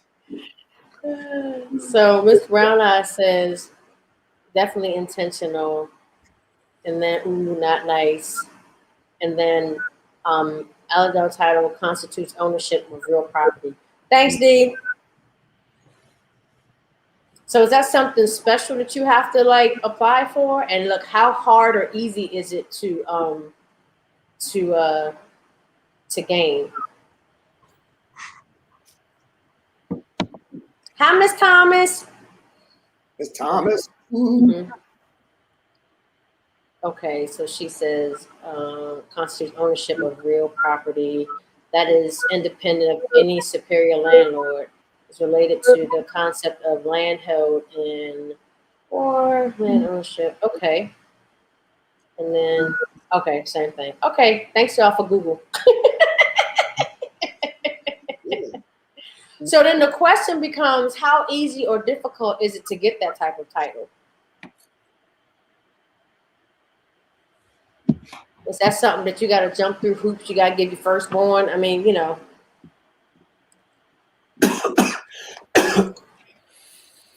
I've never heard of that. And maybe that's, you know, people who are in real estate, you know, may know what that is. I've never heard of that before. Kyle, have you ever heard of that? no, it's the first time for me. I'm gonna have to look into that. We got it. Yeah, I mean, keep in mind. I guess I've never owned anything for real then. What title is that you speak of? All right. You know, it's, you know, they know these things. The powers that be, they know these things. And these things are right there in front of us. So it's like, well, if they don't bring it up, don't mention it, right?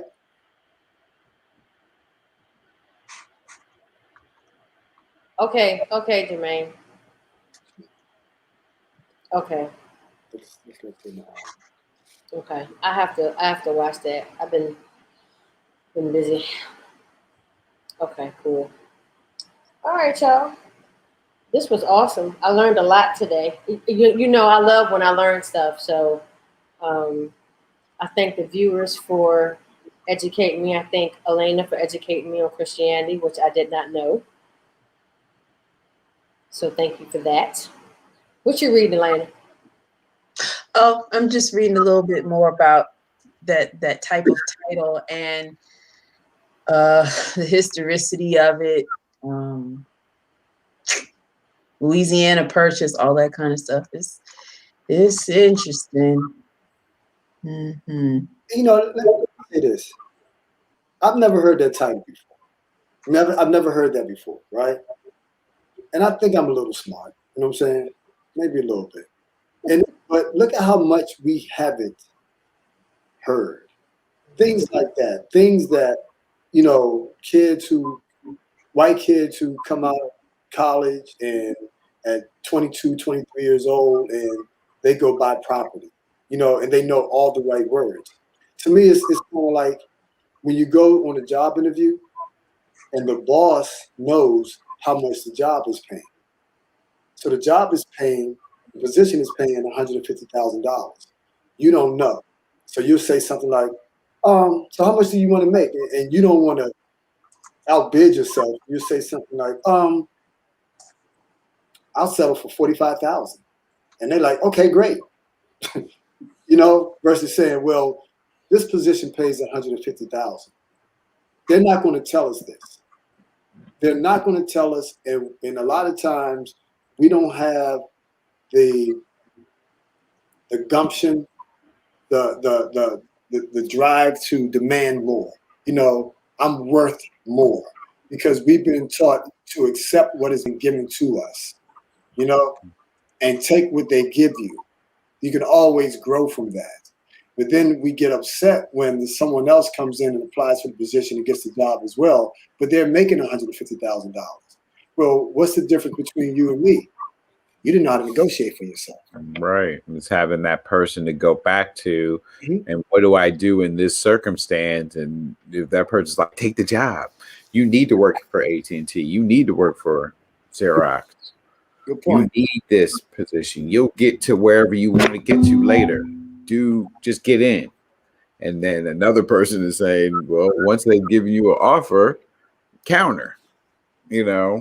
So yeah. Can we go back to Teresa's before we get on Jermaine's, Nikki? It's all about our circles as well, the talk we decide not to have versus our own self-worth. And that's a good point. Let me tell you something. I don't have any DAFs. You know what DAFs are?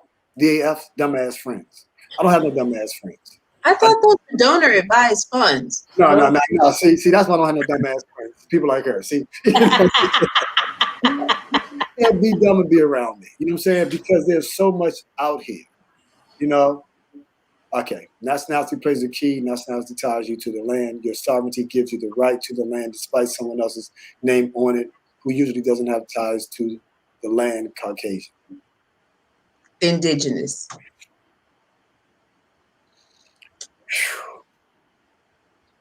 That was deep. Man, it's deep out here, man. I'm telling you, It is. to go in a short time to get there. Well, I mean, I think this isn't just about Black people. I was just reading a quick article, and it said that 99% of people who have completely paid for their homes don't know about an allodial title either. So, some stuff is about us being Black. Some stuff, it's not just about us being Black. It's about us being the other. Okay, she said, I learned from the variations of folks that I come across as well as not accepting what someone tells me. I'm always reading and researching because it's known that we get bamboozled off of GP. Yeah. Reading is fundamental. Yeah. Knowledge. Information. Yeah. Mm-hmm. Need I learned some good stuff today too. Thank you guys. Thank you to everybody on screen and to everybody in the chat. I appreciate your comments and your challenges. Yeah. Mm-hmm. I mean, hopefully we'll continue to get challenged by our friends. I won't say audience, our friends. Our circle. With a Z. Now, my friends don't come in shapes.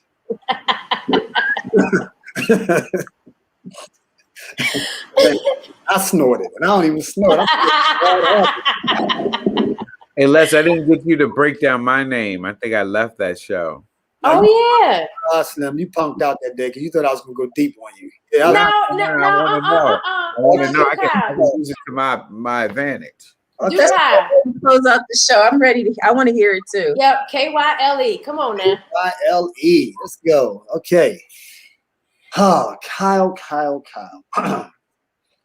4 letters in your name, right? That's 4. Okay. The first letter is the letter K, which speaks to your strong spiritual vibe. Okay. Very intuitive. Tremendous spiritual insights as well. Very sensitive as well. Not in terms of not knowing how to fight. I'm not calling you a punk. What I am saying is that your sensitivity is one that you don't want to fight. You don't want to hurt anybody. Things of that nature. You do have a heightened sense of awareness. I can tell by your demeanor that, very calm. There is a point that people should not get you to, and that is when constantly, picking at you because you will react differently over a certain period of time. I'm sorry for picking on you today. I won't do it again. It was coming. You had one more time, and he was about to kirk off. It's on. Right. A lot of times, I think with Kyle, with people who are watching, well, he doesn't say much. Well, he's analyzing a lot. He's processing, he's thinking. Same with Elena. they're both processing at the same time, but Kyle's is a little bit stronger because Kyle has the letter Y in his name. The letter Y is the 25th letter of the alphabet. So with that 7, so 25 is 2 plus 5 is 7. So with that seventh letter in the second position, which is a sensitive and cooperative position, you are always just analyzing and listening and paying attention and observing. You know, the letter L in the third position means that when you do communicate, and one of the reasons why Kyle talks so slow is not because he's not unaware of what he's talking about, is that he's processed it and he's talking it out as he's processing. Now there are times in which he can pick up the pace, but when he's thinking about something and he's communicating at the same time, he's coming across extremely clear. The letter L being the 12th letter of the alphabet, when it comes to the number 3, is a 3 energy in the third position, which means it's almost at home, but not really. If it was a C in the third position, because the C is the third letter of the alphabet, but it is a communication vibe. So with Kyle, one of the reasons why Kyle communicates so slowly is because he's analyzing. But if you look at the letter L, which is the 12th letter of the alphabet, it encompasses 1 energy, which is directness, and a 2 energy, which is sensitivity. So he doesn't want to hurt anybody's feelings. He doesn't want to come across as being too arrogant or a know-it-all. KYL. And then the last letter is the letter E. That speaks to Kyle's free spirit side, but you really don't see that much. If you was on last week, you saw it with his tank top on. I don't know why. I want to know why he on the show when he in Florida rubbing it in everybody's face. And then he's like, yeah, bring me another one. What I'm saying? So, but that's that free spirit side of him that come out. So when you look at it, being that Kyle only has 2 vowels and 1 vowel, which is E, the letter Y acts as a vowel. So, and the vowels regulate your emotions. So what you do is you take the letter Y, which is 7, and then the letter E, which is 5, and you add it together. Right? So what is 7 plus 5 is 12. So from an emotional perspective, Kyle, the best way to get to him in terms of relationship is through communication. A strong communication, strong dialogue, will get to him, will feed him emotionally, right? From the logical perspective, Kyle, you have a above average intelligence as well. So I don't know what type of work you do, but based on the letter Y, I would say that you are into anything dealing with analytics, numbers, computers, or accounting. Pharmaceuticals. Okay. So when you take the K and the L, the K, which is 11, and the L, which is 3, it comes up to like 14, right? Mm-hmm. So with that, you have a 4 energy. So 4 energy logically is about structure. So everything about you is about organization. Now, even though you may not have the letter D, M, or V in your name, organization is very important to you. You like structure, right? So when you add the 3 together and the 4 together, it comes to a 7, which means that in your relationships, it's imperative that the person that you're in a relationship with knows that there are times in which you have to get away because you have to process. You need downtime, right? A lot of times the negative side about that energy, not with the person, but with the relationship, is that if you're involved with someone that is low self-esteem, very insecure, your need and desire to get away, is looked upon as you not wanting to be there, or you're doing something that you shouldn't be doing, and that's what happens a lot of times. So when people have this energy, the 7 energy, which is the G, the P, and the Y, they have to be very expressive and communicative in terms of explaining to their partner, listen, there are times in which, I just may take a long drive by myself and just get away from everything and come back and regroup. There you have it. It gets deep.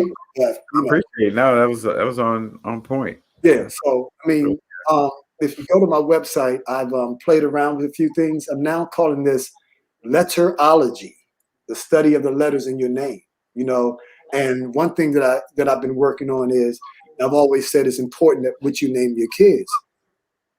What's more important is not what you name your kids, because if your kids are already here, they're already named. It's how you respond, how you grow your kids, how you grow yourself with this information. So you already got $100,000. You know, you pissed off, you need to get $200,000. So what do we do now? Do we grow that 200,000? That, you know, do we grow it, or do we just get mad and throw it away? No, we need to grow it and understand why it is what it is. So my sis said I need to have my letters done. Hey sis, you want him to do that, or you want him to do your real name? Because I had both done. I had Nikki and then, you know, my real name done. So I did.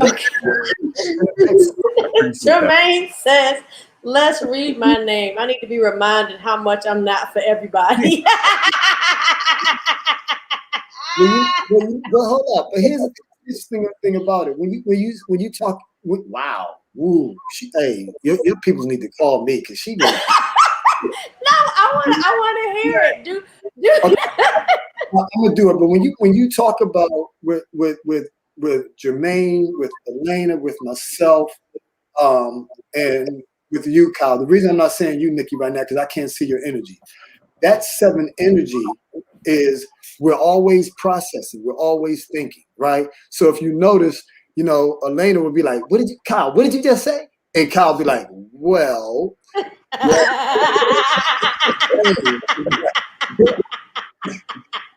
And Jermaine would be like, come on, man, you just saying it.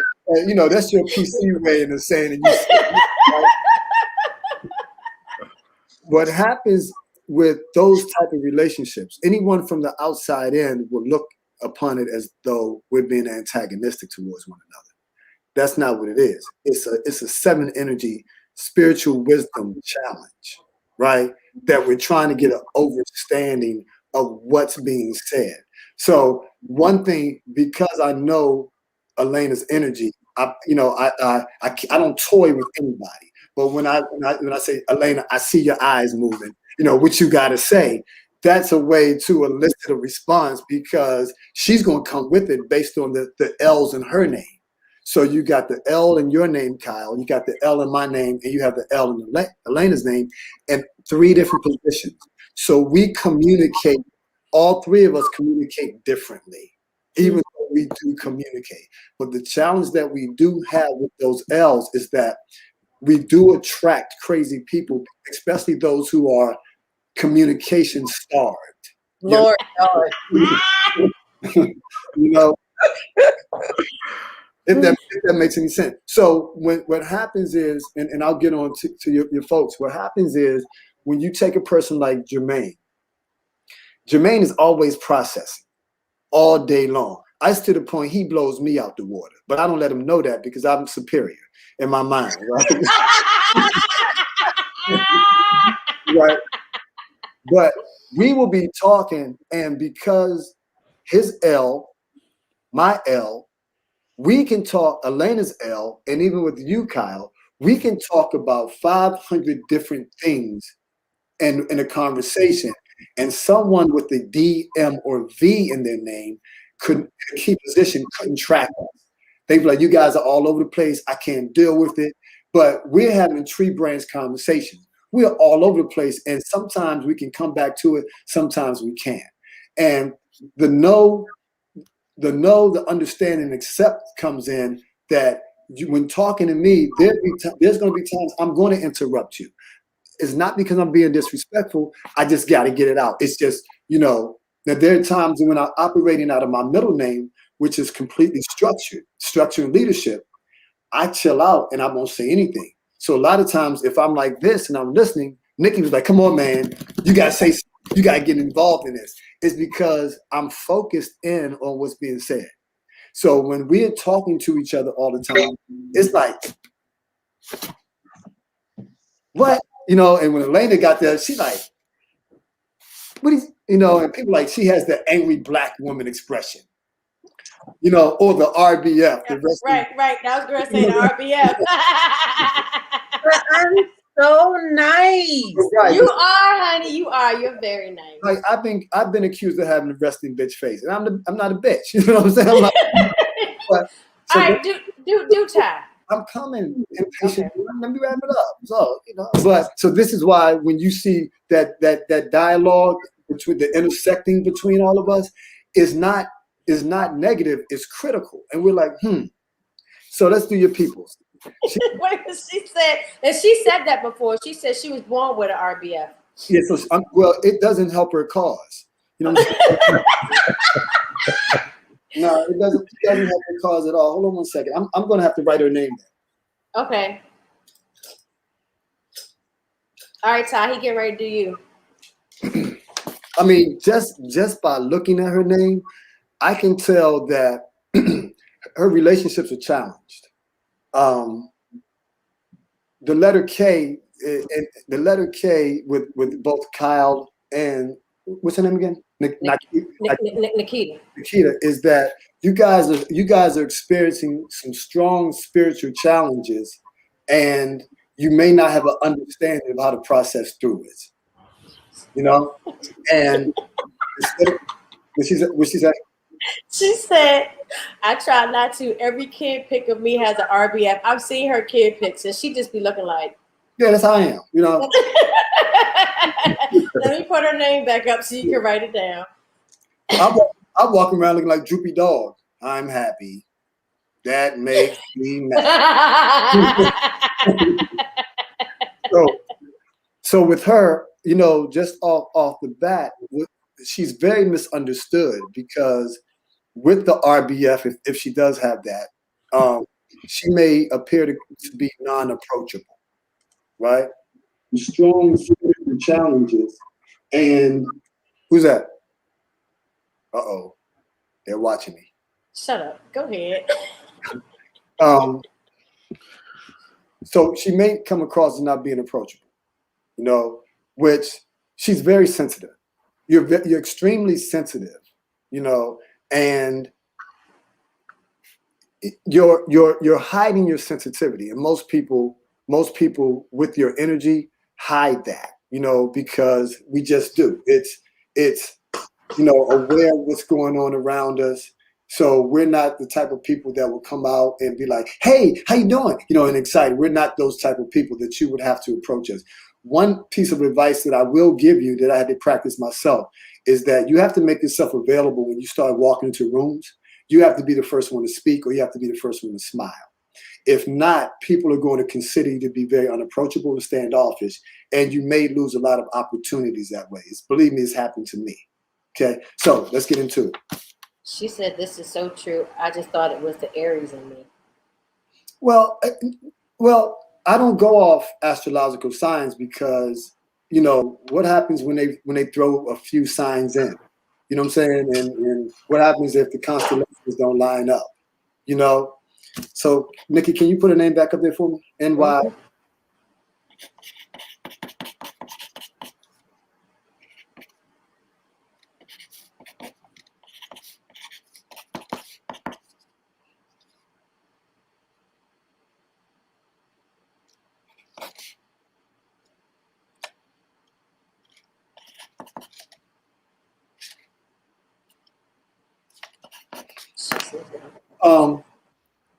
So what we have is we have that free spirit side of her.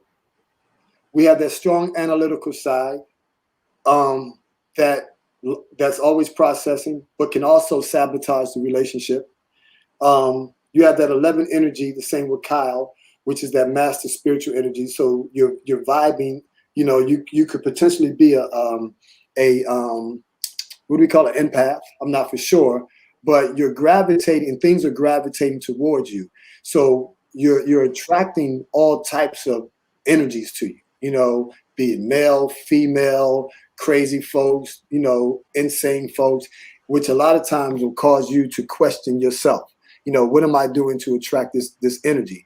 But it's not necessarily you, it's your energy. And with the 11 energy, it's a healing energy.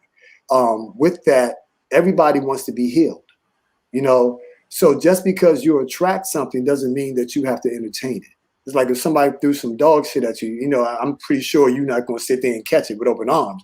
You're going to try to get out the way, and that's what we have to learn how to do. Once again, you have that free spirit, the letter E, love to travel, meet new people, go new places. Sex is very important to you. Hate to be closed in. Mind is always racing, things of that nature. Then it's that very, very, very strong, sensitive side of you that whoever you're in a relationship with needs to understand that closeness and cooperation is very important to you. The cuddle aspect. But then there's the aspect of you that may potentially sabotage your relationships because of an emotional dependence and not thinking that you're good enough. And then there's this side of you that, could be bossy. I mean, I'm pretty sure we're around the same age, so you may not be as impatient as you once were. So from an emotional perspective, anyone that wants to be in a relationship with you and wants to get to your heart emotionally has to show some type of structure and consistency. Also, logically, you're always interested in helping people. Scale back on how you help. You don't have to. Okay. Scale back a little bit. Know how to help, when to help, and who to help. That's always important because most people don't understand that. And I'm pretty sure you've been stabbed in the back more times than you would like to talk about. Ooh, child. Your overall energy is that you're a person of structure. Structure is very important to you. Structure. Without structure, you may get intimidated a little bit, not much, but that's the best way to govern how you move forward. But there's so much other stuff, like your middle name is, where's it at? Tyee. The middle name, once again, you have to be careful how you communicate to people. A lot of times people want the truth. They think they want the truth, but they can't handle it. So guard your words and how you say it. If someone comes to you and say, one thing about, and I say this about Elaine all the time, I was like, man, that person's breath was funky. She'd be like, well, maybe it wasn't. Maybe it was just that, there was a cross breeze coming one way. And I'm like, nah, that my breath is funky. You know what I'm saying? And that's her way of saying it. She's soft. She has a soft temperature, or what I say, a warm temperature when she's communicating. But with the 7 energy people, they'll just tell you straight up. Does my breath stink? Yes, it does. You know what I'm saying? Your breath smell like ass. You know what I'm saying? It's like you told them what you were thinking, and they may not be ready for it. But that's who you are, especially when you're dealing with your middle name. Because those 2 back-to-back E's are no joke.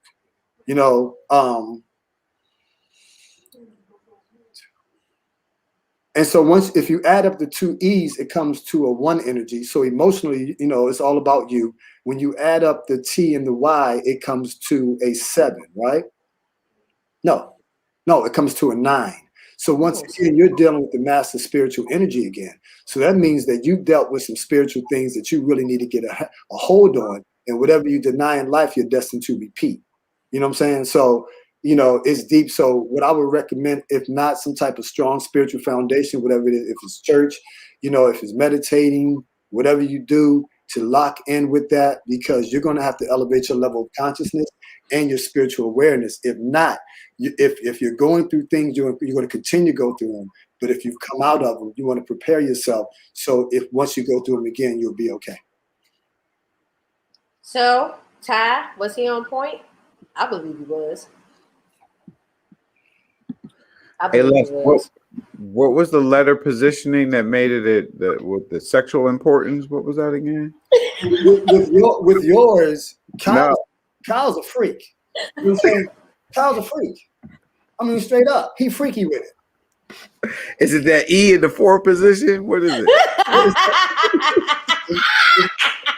That kinky K. That's what it is. It's that kinky K. You know what I'm saying? I got it. Yeah, I want to know what to accentuate when I meet you. You go to Kyle's house, he might have some whips and shit. You know what I'm saying? And chains. They're his. You know what I'm saying? Yeah. He said, girl, we go together now. He done read my whole life.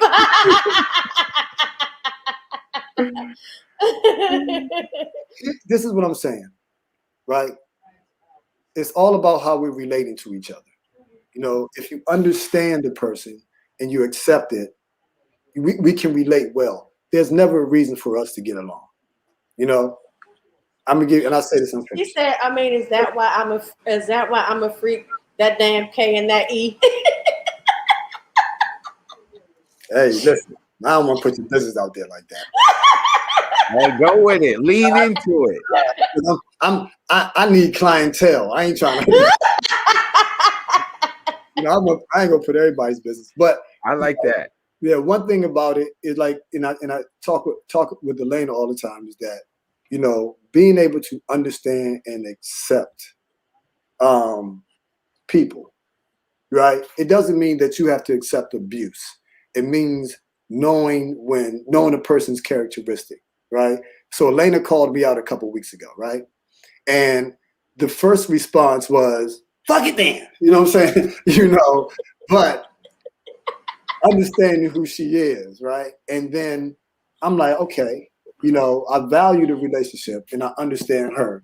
So I accepted my role that I played. And then she came back and said, you know what, dude, that wasn't about you. That was about me. But I still accepted the role that I played in it. You know what I'm saying? Because with me having the letter L in the first position, so this is me all day. Yak, yak, yak, yak, yak, yak, yak, yak, yak. I talk all day.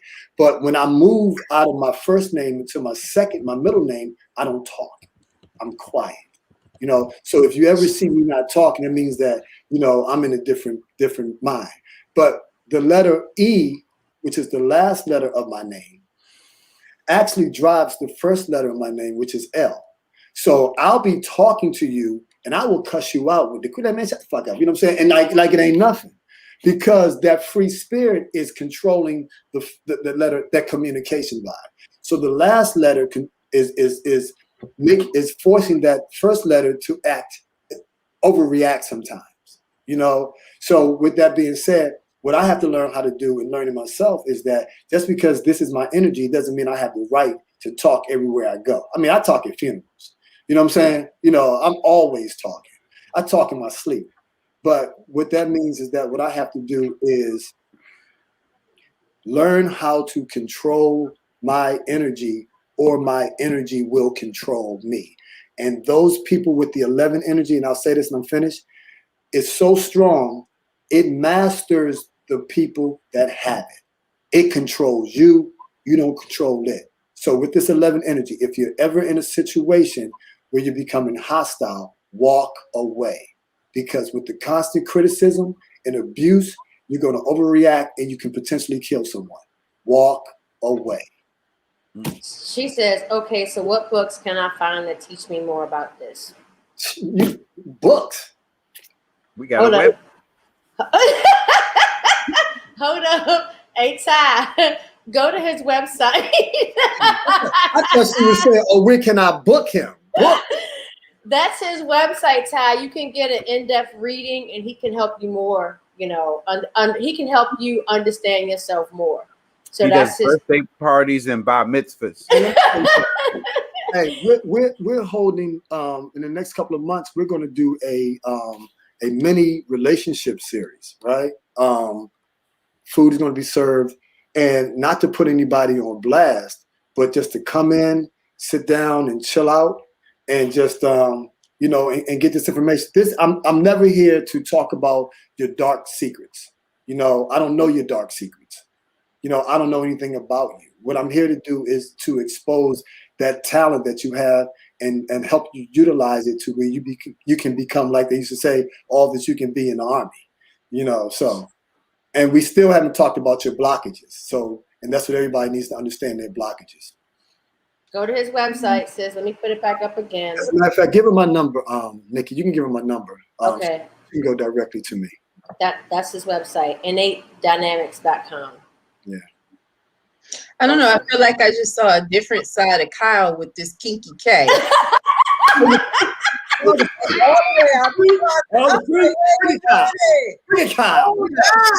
Hey, freaks come out at night. Freaks come out at night. He's validated my freakiness, so I just, when it's validated, it's okay. Hey, Kyle, what type okay, sis, I will.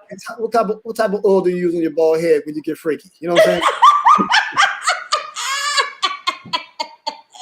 I can't with you. Oh shit, okay. Yeah, man. So Wifey buys it. Oh, what's her name? Teresa. T-E? Teresa. Y'all are BFFs, big freaks forever. You know. That's real. Oh, good. Yeah, man. Yeah. There's something I'm doing wrong there. Yeah. She said he over there dancing and all. Yeah. Oh man. No, thank you for that, Kyle. I forgot all about you, man. Seriously. Yeah, no, I appreciate it. I thought you punked out because you were scared. Nah, never that. And so she says, you saw those books go away and there was a whole other room back there. I'm on the mute now. See, look at that. This is jokes. Yeah. Let's not really know what he's talking about. Yeah, I know it. I've been joking for a while. Is there a dungeon behind the books? Like, what's going on, Kyle? You got a trap door behind there. Trap door? Nah, never that. Not me. Black women don't like to be in bondage. Y'all are hilarious, The man. ones I know. Y'all are hilarious. Right, Pastor? And I Sid, say you don't know the right ones. hey sis, I just texted it to you. She says it's a whole sex toy room back there. Hey, let me tell you something about those K people. When you see people with the Ks, look at them differently. You know what I'm saying?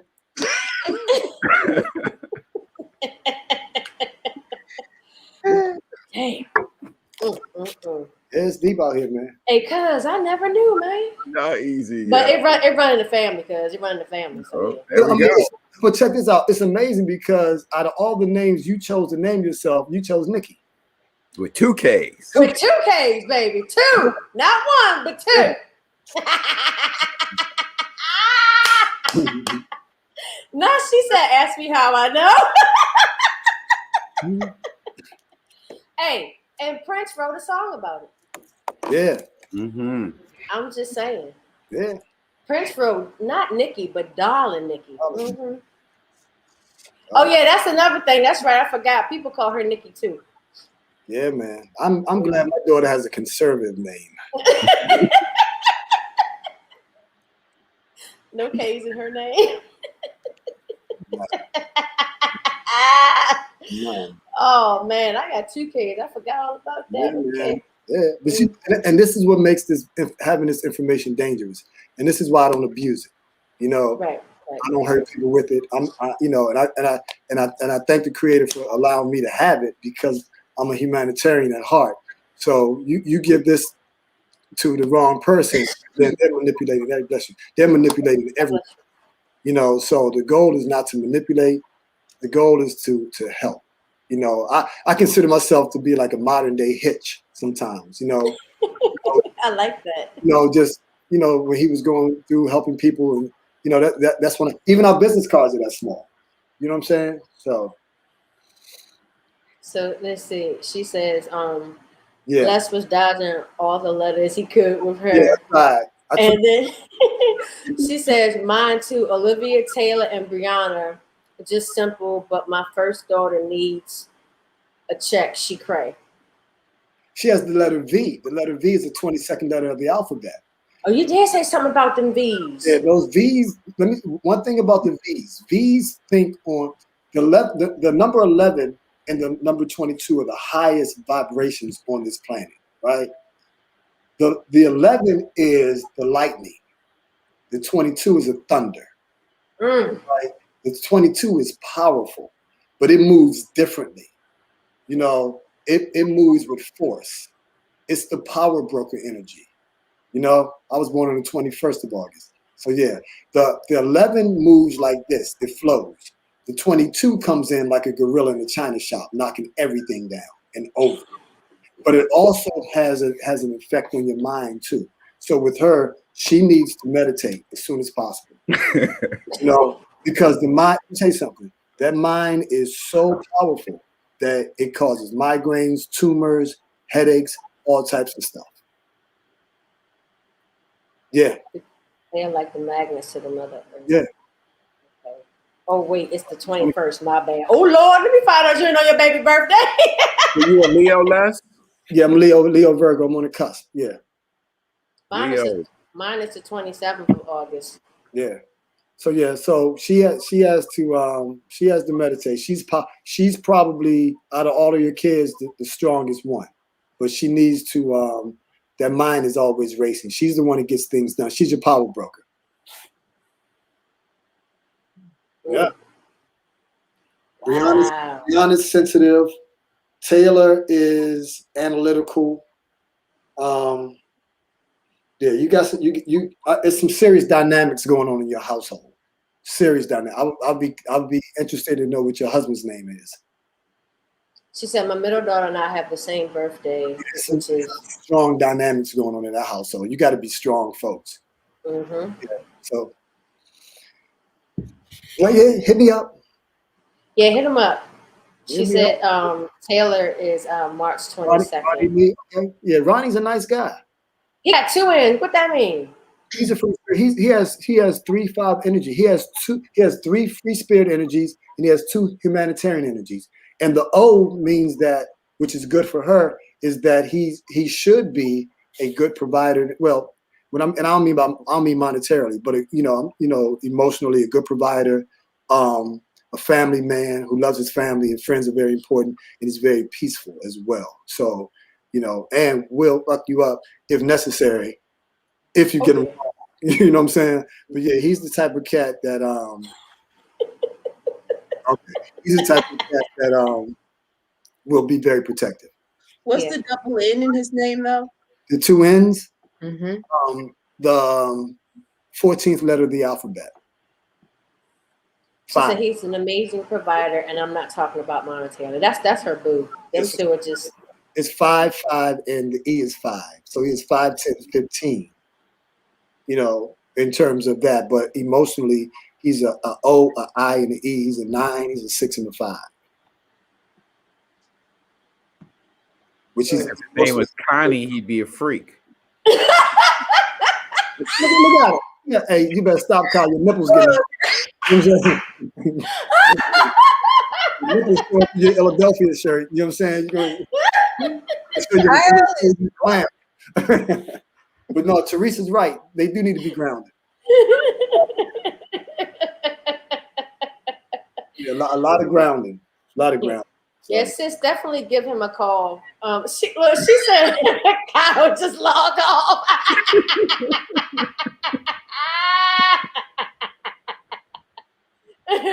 But sis, definitely give him. I like her too. That's my girl. Oh, she said go to your playroom.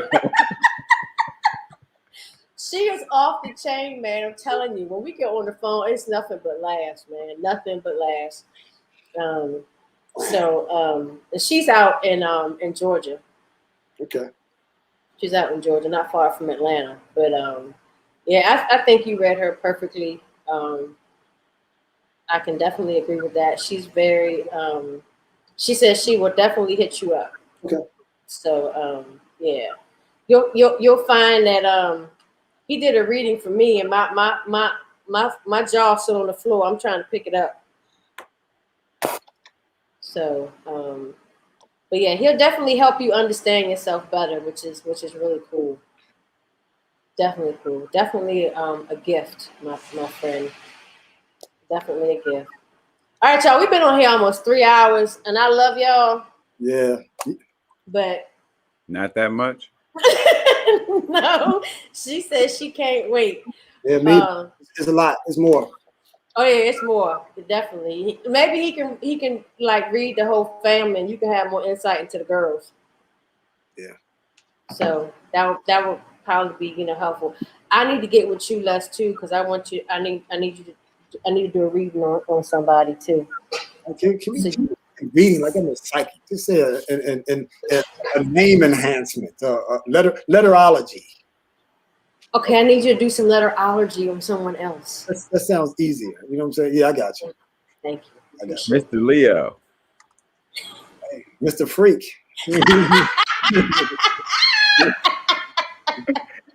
What's your sign, Elena? I'm a Sagittarius. Oh, that's what my mama is. My mom's a Sagittarius.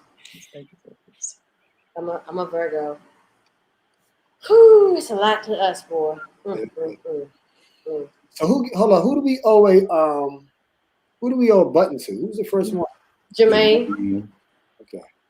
Jermaine. Make sure Jermaine is straight. Yeah. So Jermaine, you get a button. Stay on him until he mail it to you. Y'all creating porn.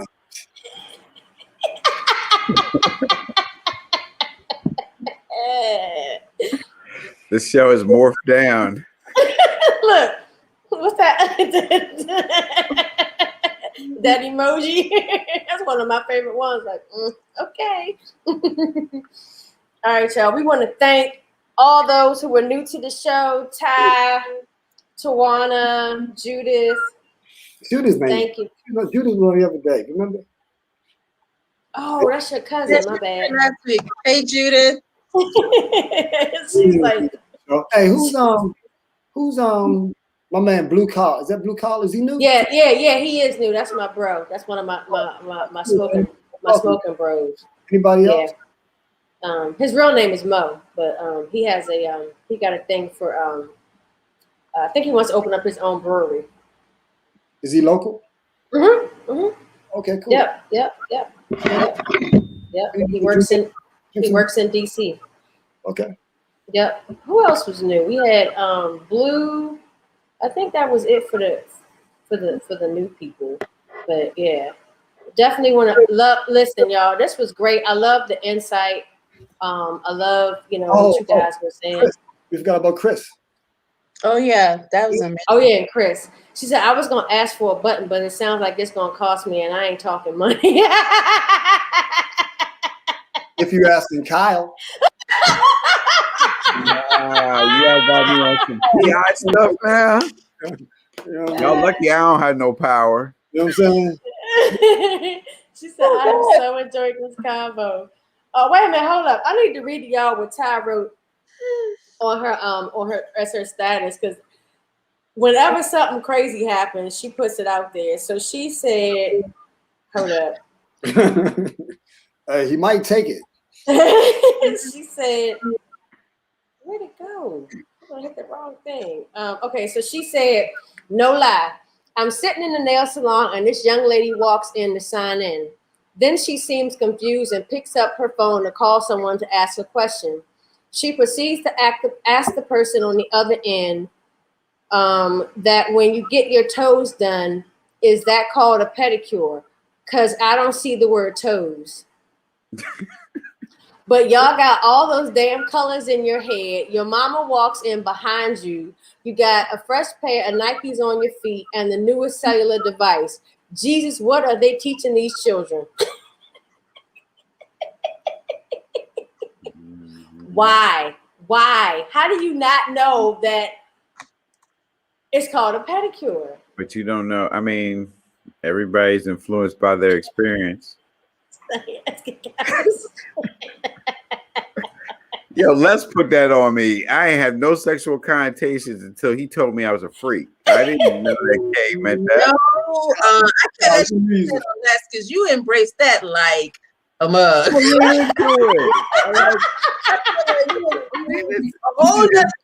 It's good for ratings. You aren't talking slow no more. I didn't feel the need to be thoughtful. Like Diana Ross coming out, Kyle. Nah, you can't put that on Les. That's all you, brother. She said, get him a shirt made. Oh God. Oh man, this was awesome. Thank y'all so much. I'm telling you, I really enjoyed doing this. She said, I'm telling you, it's in the bookshelves. Those aren't books, those are albums. Who snorted? Who just snorted? Elena. Those are records. Those are albums. Oh, she said K stands for kinky. I'm gonna have to go. I'm gonna go to the website and back up these findings. That was awesome. Y'all, thank y'all so much for today. We thought that we was going to ruffle some feathers, but y'all hung in there with us. So appreciate that. Definitely appreciate that. Ooh, We're doing she something. named you Kinky Cow. Start calling you KK. Right. Hey, it running the family. That's all I can say. That's all I can say. That's my blood Get right it from there. our grandma. Hey, hey. Oh, that's just gross. That's just gross to think about, Jack. Hey, got you here, so shit. Hey, but hold up. Listen to Kyle now. Like, what is going on? What? You can't be mad at. Wally, now look You at him. can't be mad that grandma got it in. Yo, I get it from my mama. But look, Elena, have you noticed the turnaround with Kyle? All it took was someone to explain to him what his name really meant. You got me. I'm sensitive. I heeded to your words. Ooh. He's embracing who he really is. Because That's I'm all. leaning in. It's either going to be a good night for somebody or a bad.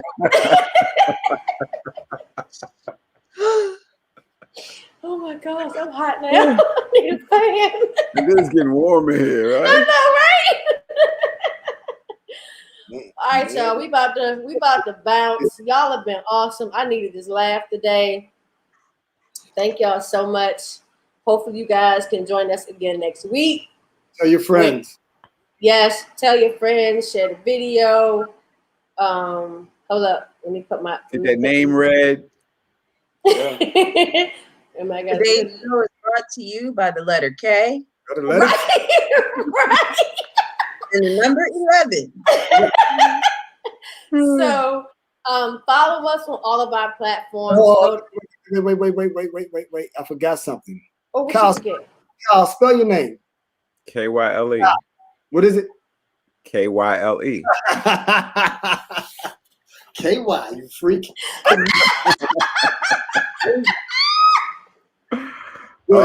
I'm smooth. Hey, I wanted to put your head up there. You know what I'm saying? That's who snorted again? That was Nikki.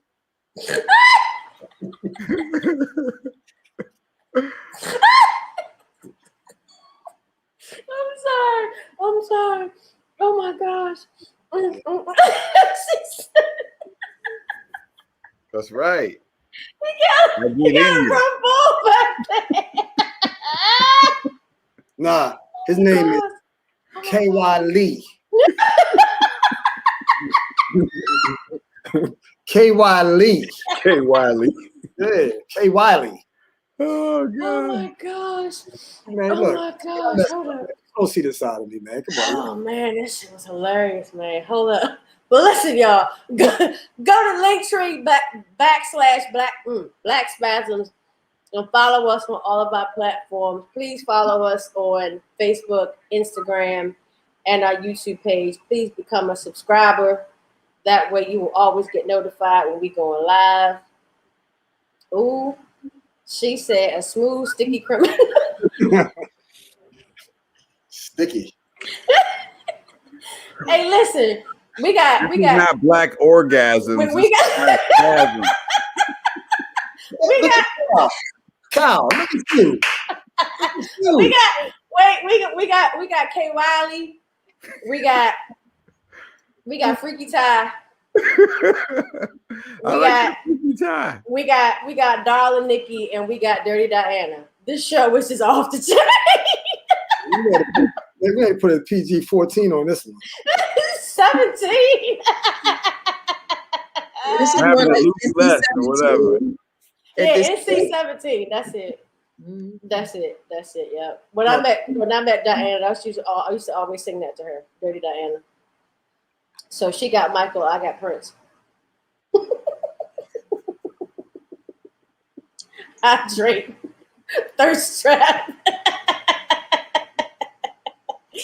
Oh, she said, what she say? I'm Freaky Ty. These are the Temptations. Ty and I gonna be laughing about this for a long time. Oh my god. We need alternative names for next week. Oh my gosh.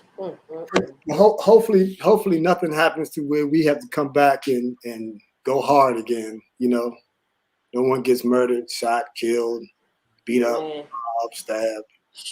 Listen, that's a whole nother 7 days. You know, a lot happened in 7 days. It does. So, I mean, we done had 7 mass shootings in 7 days in the U.S. That's absolutely crazy. Yeah. Absolutely crazy. Oh, yeah, we didn't even talk about that. The dude in the grocery store who shot them 10 people. And what I thought was crazy was that both people in Colorado and the one in Georgia, they were both 21. Both of them were 21 years old. And I'm just like, yo, what are you going through in life at 21 when you feel like you need to murder people like that? Well, that's it. What's that? A 2 and a 1? That's 3 energy. We talking about, Freaky?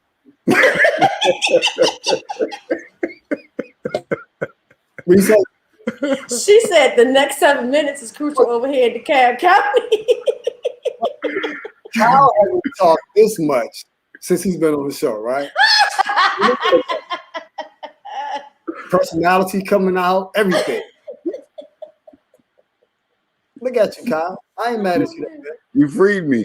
Hey, you freed yourself. Remember, you understand, and you accept. You accepted yourself. There you go. There you go. Yes. There you go. There you go. Bad night one. There you go. All shiny. Hey, Les might be the healer. Oh, nah. Hey, Valerie, how you doing? She's new to the show. She said, I can't wait to get my name read. Oh, we going to have a reading segment every week now. He been set free.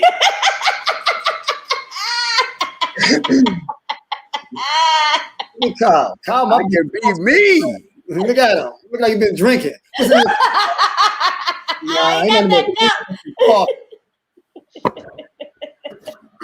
He got that cup, man. You I never might know need what's to in take a that break cup. and go get some more. Smiling, yeah, Kyle, yeah. Oh my Yeah. gosh.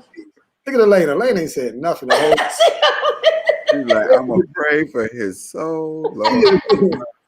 Elena's in disbelief, Kyle, of your behavior. Oh my gosh, that is hilarious. Like he got CarMax on.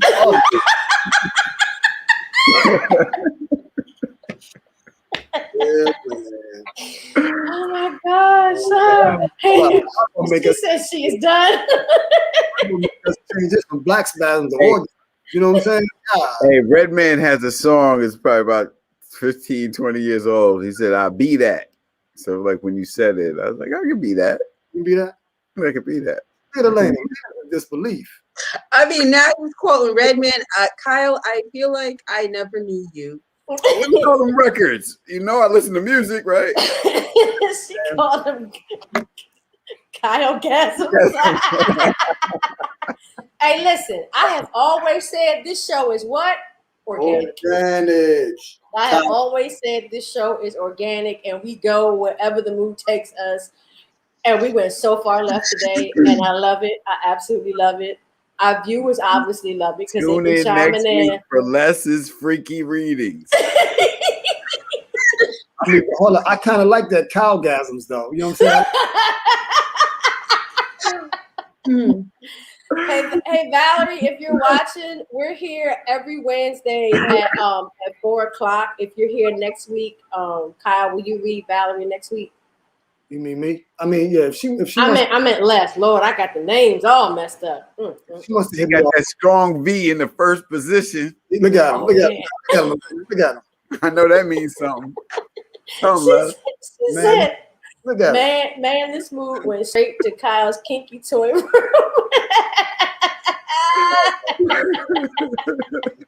It's now orgasmic. There you go. Oh, wait. You said you can do her now?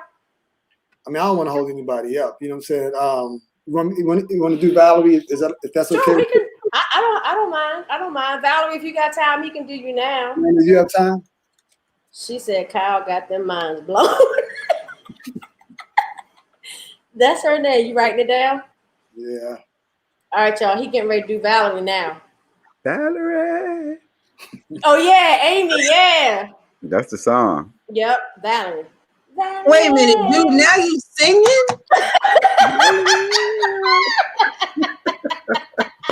I'm about to give me a fill up while Les doing this one. Yeah, I'll be back. Yeah, go and get you Amy some. Winehouse. I just can't. Oh, that's my jam. And I miss your ginger hair. All right, let's do Valerie right quick. Let's do Valerie. The letter V, well, with Valerie, and this could potentially be the case, but not always.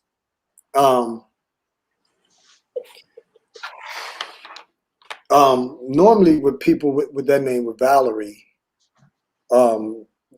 attracts lovers with different ages. You know, sometimes they'll be much older, sometimes they'll be much younger. Sometimes this energy digs the gay scene, but doesn't necessarily participate in it. You know, you can be around it, but you don't have to be a participant of it. Need a strong need to meditate, you know, especially because that V is in the first position. That means that I wouldn't be surprised if Valerie was a corporate head or a major power broker. And her communication is one that is very powerful. Now, excuse me, her leadership is very powerful. She has the A in the second position, and that's the first letter of the alphabet. So you're dealing with a person as a no nonsense, take charge, very direct, could be quite intimidating to a lot of people, men, women, especially men who are not secure within themselves.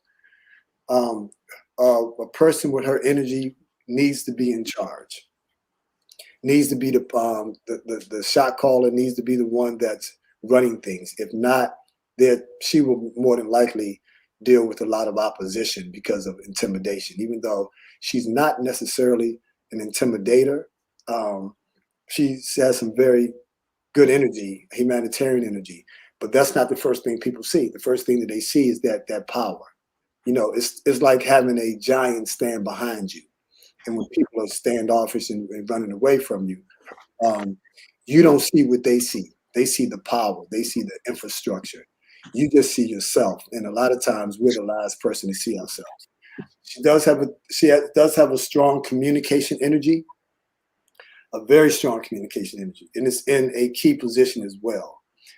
Her energy is in the same position that Kyle's energy is, communication is. Free spirit, once again, two back-to-back humanitarian energy. One is in her emotions and one is on the logical side of her. And then that's that free spirit side of her. Valerie can be a lot of fun once Valerie gets away. Remove her from an environment of work and structure and responsibility. She's a bunch of fun, you know, and you have to constantly remind her, you're not at work. You don't have to think about everything or everybody. Gotta get some liquor in her. Yeah, she got it. She got it. Look, so, see, that's that L. See, that's why I can't get mad at him, because I do the same thing. When somebody, that's why I get it. I ain't mad at you, man. Keep talking. Now, Valerie, on the other hand, she may cuss you out, you know, in a minute. You know what I'm saying? Because she's like, yo, man, you interrupted my reading. But I'm sorry. It ain't on me. But once Valerie makes decisions for generations that are going to come after her. That's how strong she is. You know, the communication is good, very direct in her communication. She's probably or has attracted a lot of crazy people in her life. You know what I'm saying? A lot of people. That's because they're drawn to the power. You know,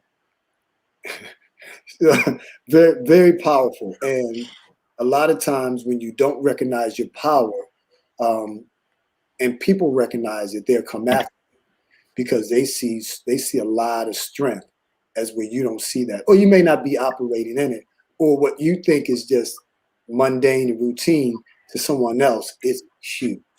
Okay, the strong humanitarian energies, knowing who to help and who not to help, when to help, when not to help. You can't help everybody. You can't save everybody. You know, Sometimes it's okay to drive past that person that's stranded on the stop by the stop sign and call 911. Don't put yourself in a position to where you set yourself up for failure. Okay, so let's go. 5 and 5 is 10, plus 19, plus 1, right? And then we'll go 22 plus 7.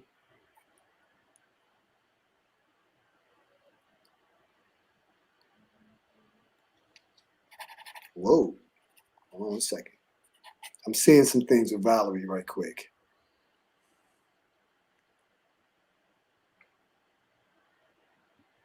Okay.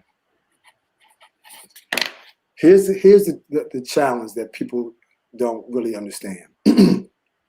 As powerful as she is, emotionally, she's very sensitive, extremely sensitive, which means she has to be dealt with gently. And a lot of times in relationships, people are unaware, or some people don't have an emotional vocabulary, so they don't know how to express themselves.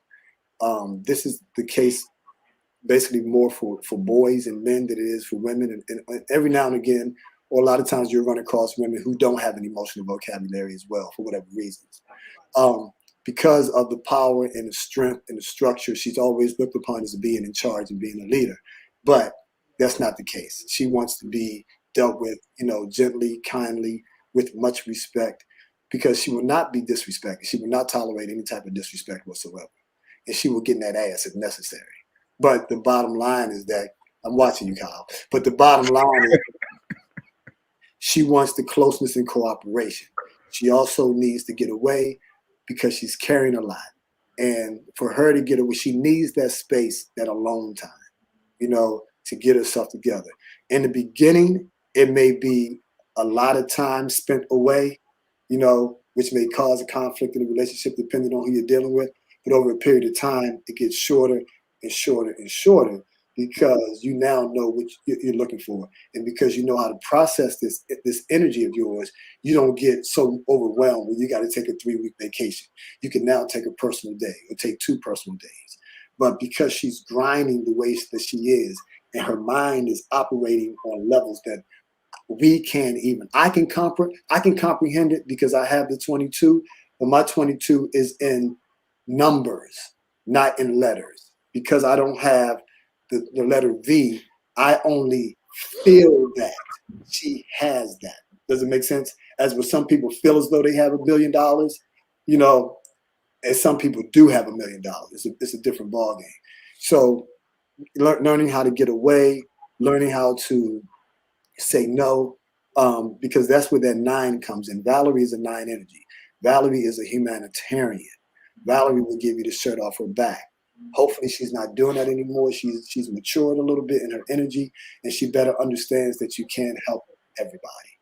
So, and with her last name, if that's your birth name, is it Patterson? Yeah, very, very sensitive, very analytical, and most of the time people think that you're with Kyle, with Elena, with myself. People think that we're looking through them. I mean, we're looking at them. No, we're actually looking through them, or we're looking into them. So just because I'm looking at you doesn't necessarily mean I'm looking at you. I'm just looking in your direction, and I'm not analyzing you or sizing you up.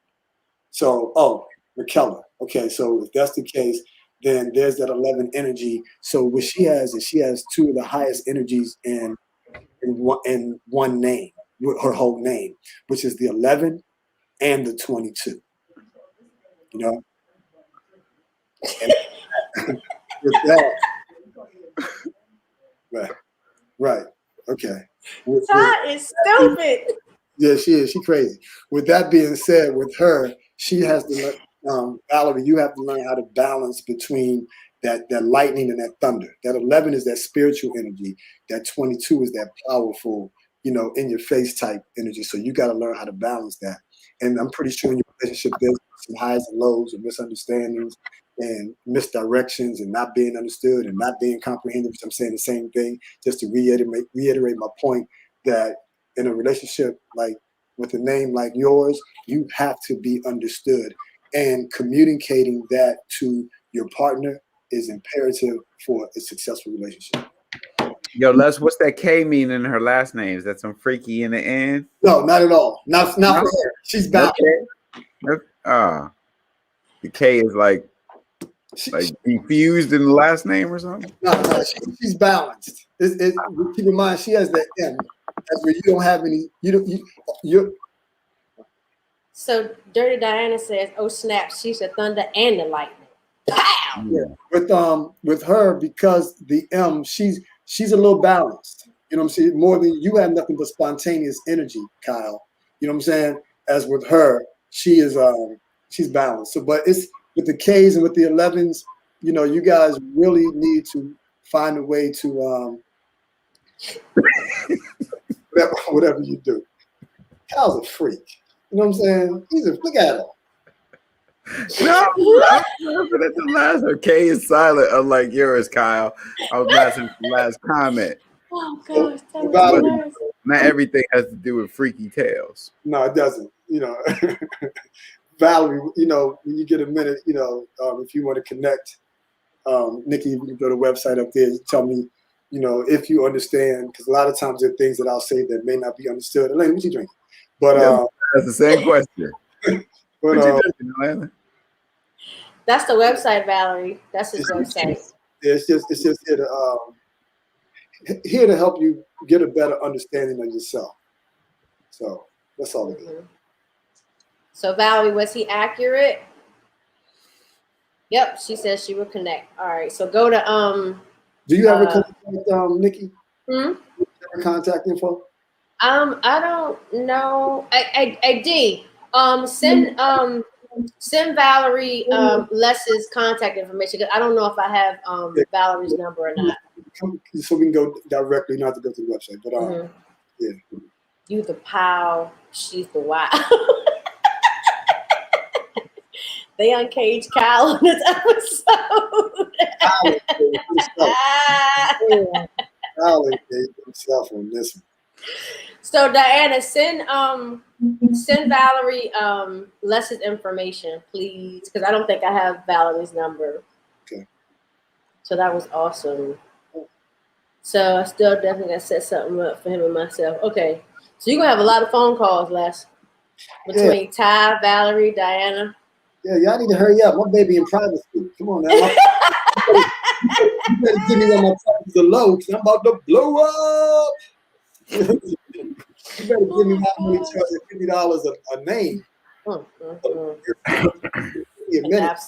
An absolute mess. I'm saying we could do couples, Les. You could do the man and you could do one person, do the other person, and then see if they're compatible by their names. That'd be hot. No? No such thing as compatibility. It's all about understanding. That's where the work comes in at. How well am I willing to understand and accept who you are? You know?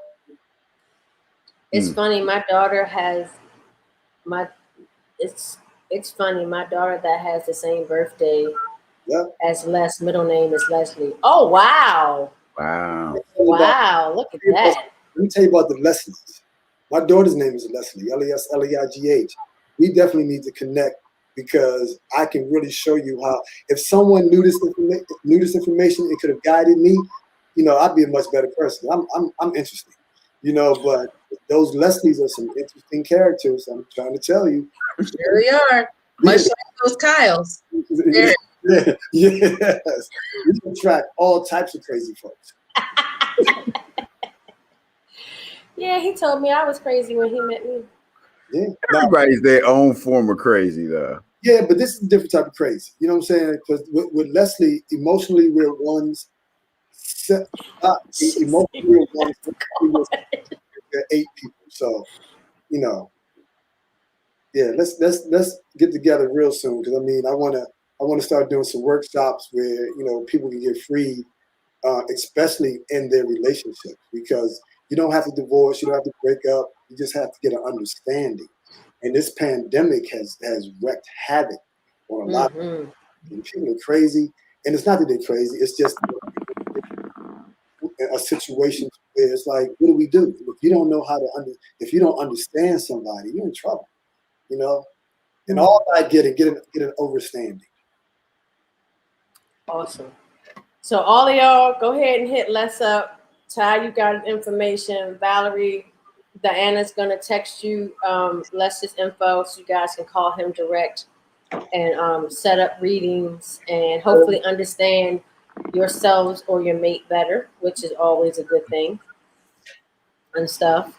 So this show has been absolutely, I think this was probably Best show. yes, this is probably the best show. Yeah. This show was absolutely great. Ty and her crazy self. She said sounds good. Awesome. Okay, cool. All right, y'all. Y'all know I love y'all, but we about to skedaddle. Hopefully we'll see you guys back next Wednesday at 4:00. Oh, yeah. Put me on auto. I got you. You get a discount with auto pay too. So she says, "Thanks so much, Les and Parent, for all this. Definitely some food for my soul today. I'm gonna have to play." Don't do that. Don't do that. Hey, Nikki, disconnect him right quick.